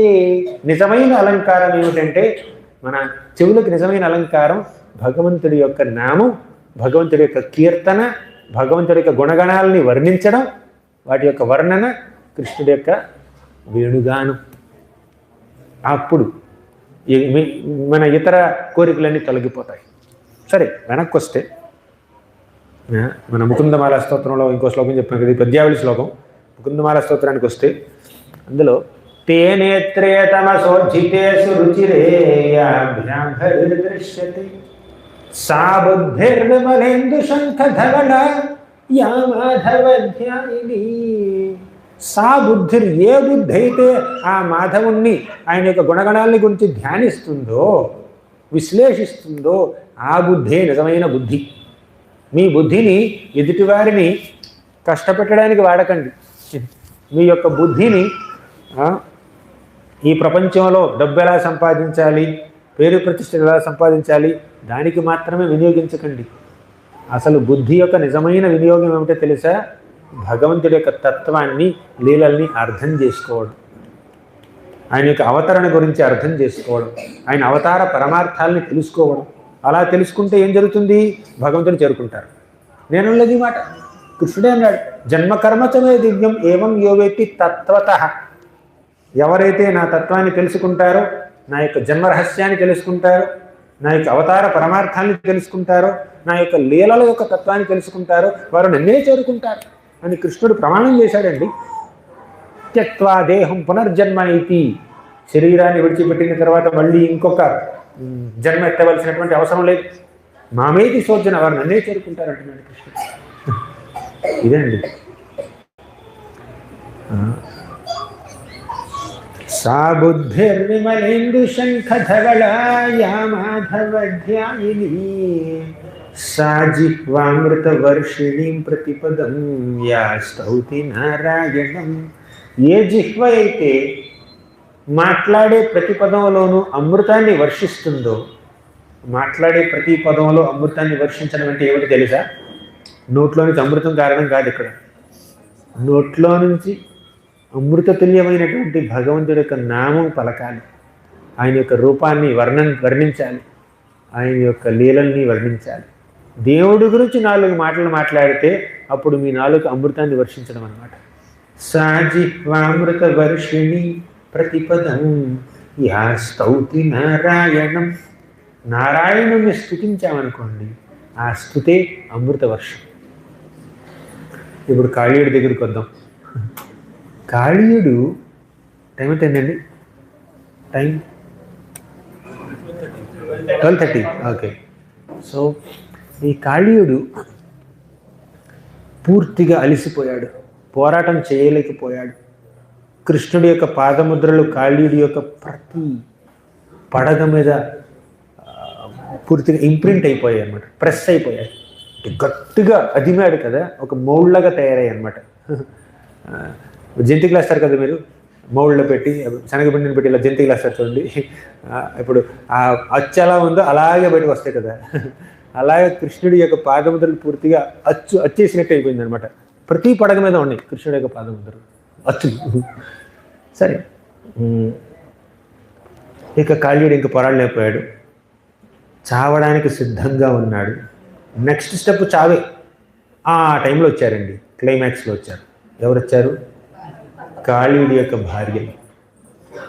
కాళీయుడి యొక్క భార్యలు మహాపతివ్రతలు, మహాభక్తురాళ్ళు కూడా. వీళ్ళందరూ ఎప్పుడూ చెప్తూనే ఉన్నారు కాళీయుడికి, నీ యొక్క ద్వేష ప్రవృత్తిని విడిచిపెట్టు, నీ యొక్క అసూయ ప్రవృత్తిని విడిచిపెట్టు, ఇలా ప్రవర్తించొద్దు అని చెప్తూనే ఉన్నారండి వీళ్ళు. ఏనాడు భార్యలే మాట వినలేదు ఈ భర్త. కానీ ఇప్పుడు ఆ భార్యలే భర్తని కాపాడడానికి వచ్చారండి. కొంతమంది అనుకుంటూ ఉంటారు, భర్త భక్తి మార్గాన్ని ఆచరిస్తే ఆ భక్తి వల్ల భార్య భగవద్ధామానికి చేరుకుంటుంది అని. అది అసత్యం కాదు. కానీ భార్య భక్తి మార్గాన్ని ఆచరిస్తే ఆవిడ భక్తి వల్ల భర్త కూడా భగవంతుడికి అనుగ్రహం పొందుతాడండి. ఇది కూడా సత్యం. ఇలా చాలామంది ఉన్నారు. ఇప్పుడు బ్రాహ్మణ పత్నులు ఉన్నారండి, వారి యొక్క భర్తలు పూర్తిగా కర్మకాండలో నిమగ్నమైపోయినటువంటి స్వార్థపరులు. కానీ ఈ బ్రాహ్మణ స్త్రీలు ఉన్నారు, వీళ్ళు మాత్రం మహాభక్తురాలు. వీరి భక్తి వల్ల వారికి కాస్త కూస్త భగవంతుడి అనుగ్రహం లభించింది. ఇప్పుడు కాళీయుడు ఇలా అవసాన దశలో ఉంటే, చివరి దశలో ఉంటే తన భార్యలు వచ్చి ప్రాణాన్ని కాపాడు స్వామి అని చెప్పి నమస్కరించారు కృష్ణుడికి. ఇక్కడ గమ్మత్ విషయం ఏమిటంటే, కృష్ణుడు కాళీయుణ్ణి ఈ పరిస్థితి తీసుకొచ్చాడు. ముందుగా కాళీయుడి భార్యలు నాగపత్నులు అందరూ వచ్చి ఏమన్నారంటే, స్వామి మాకు ఒక్క విషయం అంతు పట్టట్లేదు, చాలా ఆశ్చర్యంగా ఉంది, జీర్ణించుకోలేకపోతున్నాం, మేము డైజెస్ట్ అవ్వట్లేదు. ఏమిటది? ఇంత విషపూరితమైనటువంటి ఈ విషసర్పాన్ని ఇంతలా నువ్వెలా అనుగ్రహించావు? ఎన్ని పడగలుంటాయి అన్ని పడగల మీద, ఎన్ని తలలుంటాయి అన్న తలల మీద నీ పాదముద్రని అచ్చేసేసావు. ఇప్పుడు ఎక్కడైనా భగవంతుడు అలా వెళ్ళాడు అంటే, భగవంతుడి పాదముద్రలు కూడా ఉన్నాయంటే వందల కొలది భక్తులు, వేల కొలది భక్తులు వెళ్ళి దర్శనం చేసుకుంటారు కదా. ఇప్పుడు కాళీయుడి పడగలను దర్శనం చేసుకోవాలి అందరూ. భగవంతుడి పాదముద్రలు అక్కడ ఉన్నాయి. నీ యొక్క పాదధూళి లభించిందండి ఈ రాక్షసుడికి, ఈ రాక్షస ప్రవృత్తి ఉన్నటువంటి ఈ పాముకి. కేవలం పాదధూళి మాత్రమే కాదండి, భగవంతుడి యొక్క పాదముద్రలు తల మీద నిలుపుకోవడం మాత్రమే కాదు, భగవంతుణ్ణి 48 నిమిషాల పాటు ఆలింగనం చేసుకున్నాడు కాళీయుడు. కానీ అది చూసి వీళ్ళు ఆశ్చర్యపోతున్నారు నాగపత్నులు. కానీ మనం దేనికి ఆశ్చర్యపోవాలో తెలుసా మీకు? మనం ఆశ్చర్యపోవలసినటువంటి విషయం ఒకటి ఉంది. ఈ విషయం కాళీయుడి యొక్క భార్యల్ని ఆశ్చర్యపరచలేదు, కానీ మనల్ని మాత్రం ఆశ్చర్యపరచాలి. మనకు ఒక పాఠాన్ని కూడా ఇవ్వాలి. ఏమిటది? కృష్ణుణ్ణి స్వయంగా ఆలింగనం చేసుకున్నా, కృష్ణుడి యొక్క పాదముద్రల్ని తన తల మీదే నిలుపుకున్నా, కృష్ణుడి యొక్క పాదధూళితో తన శిరస్సుల్ని పూర్తిగా అభిషేకం చేసుకున్నా కూడా కాళీయుడికి కృష్ణుడి యొక్క నిజమైన కృప లభించలేదు. ఎప్పటి వరకు? తన భార్యలు తన కోసం వేడుకునేంత వరకు. అంటే మనం భగవంతుడిని ఆలింగనం చేసుకున్నా, మనం భగవంతుడి యొక్క పాదముద్రలు మన తల మీద నిలుపుకున్నా కూడా భక్తులు మన మీద కృప చూపించేంత వరకు భగవంతుడు మన మీద కృప చూపించాడు.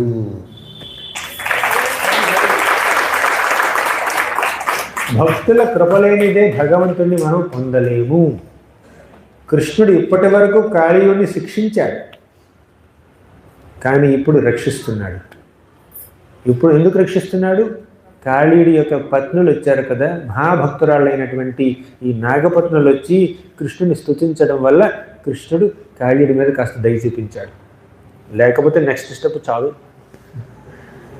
అంటే మనం ఎంత మహాభక్తులమైనా, మనం ఎంత పెద్ద సేవ చేసినా భక్తుల అనుగ్రహం లేనిదే భగవంతుడు మన మొహం కూడా చూడటం. అవునా? కాబట్టి భక్తుల యొక్క అనుగ్రహం మనకు కావాల్సిందే. భక్తుల్ని విస్మరించి మనం భగవంతుడి దగ్గరికి వెళ్ళలేం. భక్తుల మీద జంప్ చేసి మనం భగవంతుడి దగ్గరికి వెళ్ళలేం, కష్టం. సరే, కాళీయుడికి ఇలా బుద్ధి వచ్చింది. ఈ నాగపత్నులు కాళీయుడి కోసం ప్రార్థన చేయడంతో పాటు ఇంకో మాట కూడా అన్నారండి. ననాక పృష్టం నచ పారమేష్ఠ్యం న సార్వభౌమం నరసాధిపత్యం నయోగ సిద్ధే అపునర్భవం వా సమంజసత్వ విరహయ్య కాంక్ష. ననాక పృష్టం, స్వామి మాకు బ్రహ్మలోకం అక్కర్లేదు, మాకు ఇంద్రపదవి అక్కర్లేదు, మాకు స్వర్గసుఖాలు అక్కర్లేదు, ఇంకా పాతాళంలో అక్కడ వచ్చే సుతల లోకంలో అతల వితల సుతల రసాతల తలాతల భూతాళ పాతాళ ఇక్కడ ఉండేటటువంటి సుఖాలు మాకేం అక్కర్లేదు. ఇక భూమండలంలో ఏకచిత్రాధిపత్యం కానీ సామ్రాజ్యం కానీ మాకు అక్కర్లేదు.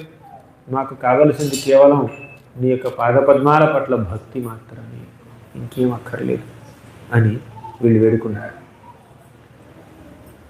అదే భక్తిని మా భర్తకు కూడా కాస్త ప్రసాదించంటే అప్పుడు శ్రీకృష్ణుడు వారి ముఖం చూసి ఈ కాళీయుడి మీద కాస్త అనుగ్రహం చూపించాడు. అలా కాళీయుడు ఒక భక్తుడిగా మారాడు. ఏమన్నాడంటే, స్వామి మీరు ఎక్కడికైనా వెళ్ళాలంటే గరుత్మంతుడిని పిలుస్తారు, అప్పుడప్పుడు నన్ను కూడా పిలవండి, నేను కూడా మీ వెహికల్ సేవ చేస్తాను, సారథ్యం వహిస్తాను నేను అని చెప్పి, నేను స్వతహాగా నేను ఒక పాముని, పాము అంటేనే పూర్తిగా విషంతోనూ కోపంతోనూ నిండిపోయినటువంటి ఒక ప్రాణి, దానికి తోడు నాలో ఒక రాక్షస ప్రవృత్తి ఉంది. కాబట్టి మా జాతి ఇంత అయినా కూడా మా జాతిని కూడా నువ్వు అనుగ్రహించావు. నువ్వు పాము మీద పడుకుంటావు, పాము పడగల మీద నాట్యం చేస్తావు, పాము పడగలు నీ నెత్తి మీద ఉంటాయి, నీకు గొడుగులా పట్టడం. పాముతో కృష్ణుడికి మంచి కనెక్షన్ ఉంది. శివుడికి ఒక కనెక్షన్ ఉంది, కృష్ణుడికి ఇంకో రకమైన కనెక్షన్ ఉందన్నమాట. కృష్ణుడు పుట్టగానే అనంతశేషుడు వచ్చాడండి. ఆదిశేషుడు వచ్చి కృష్ణుడి గొడుగు పట్టాడు. కృష్ణుడి గొడుగు పాము, కృష్ణుడి బెడ్ పాము, కృష్ణుడి యొక్క పాదపీఠం పాము. సరే, మనం పాములు కూడా ద్వేషించకూడదు భక్తులైతే. సో ఈ విధంగా కాళీయుడు కృష్ణుడిని క్షమించమని అడిగాడు. కృష్ణుడు మాత్రం కాళీయుడిని, నువ్వు ఈ రమణక ద్వీపాన్ని విడిచిపెట్టి బయటికి వెళ్ళిపో, నువ్వు ఈ బృందావనాన్ని విడిచిపెట్టి రమణక ద్వీపానికి వెళ్ళిపో అని ఆదేశించాడు. కానీ కృష్ణుడు ఎంత సెన్సిటివ్ చూడండి. ఏమన్నాడంటే, కాళీయ, నిన్ను నేను బాధ పెట్టుంటే క్షమించాలి. ఎందుకంటే బృందావనంలో ఉన్నటువంటి వ్యక్తులందరూ నా యొక్క అనుచరులు, నా యొక్క భక్తులు, అమాయకులు, పవిత్రమైన హృదయం కలిగిన వాళ్ళు. వారిని కాపాడడం నా బాధ్యత. వారిని కాపాడడం అనే ఆ బాధ్యతని నిర్వహించే క్రమంలో నిన్ను కొంచెం బాధ పెట్టాల్సి వచ్చింది. కాబట్టి నువ్వు బాధపడద్దు, వెళ్ళిపో ఇక్కడి నుంచి అని చెప్పాడు. సెన్సిటివిటీ. కృష్ణుడు ఎంత సెన్సిటివో చూడండి. సో ఈ విధంగా కృష్ణుడు కాళీయుడికి మదాన్ని అణిచాడు.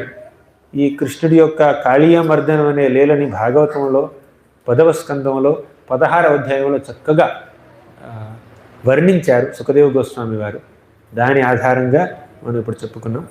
ఇక్కడితో నేను ఈ కాళీయమర్దనం అనే ఈ టాపిక్ని ఇక్కడితో ముగిస్తున్నాను. మీ అందరికీ కృతజ్ఞతలు, వందనాలు. తప్పులేమంటే క్షమించాలి. హరే కృష్ణ. గ్రంథరాజ్ శ్రీమద్ భాగవతం కి జయ.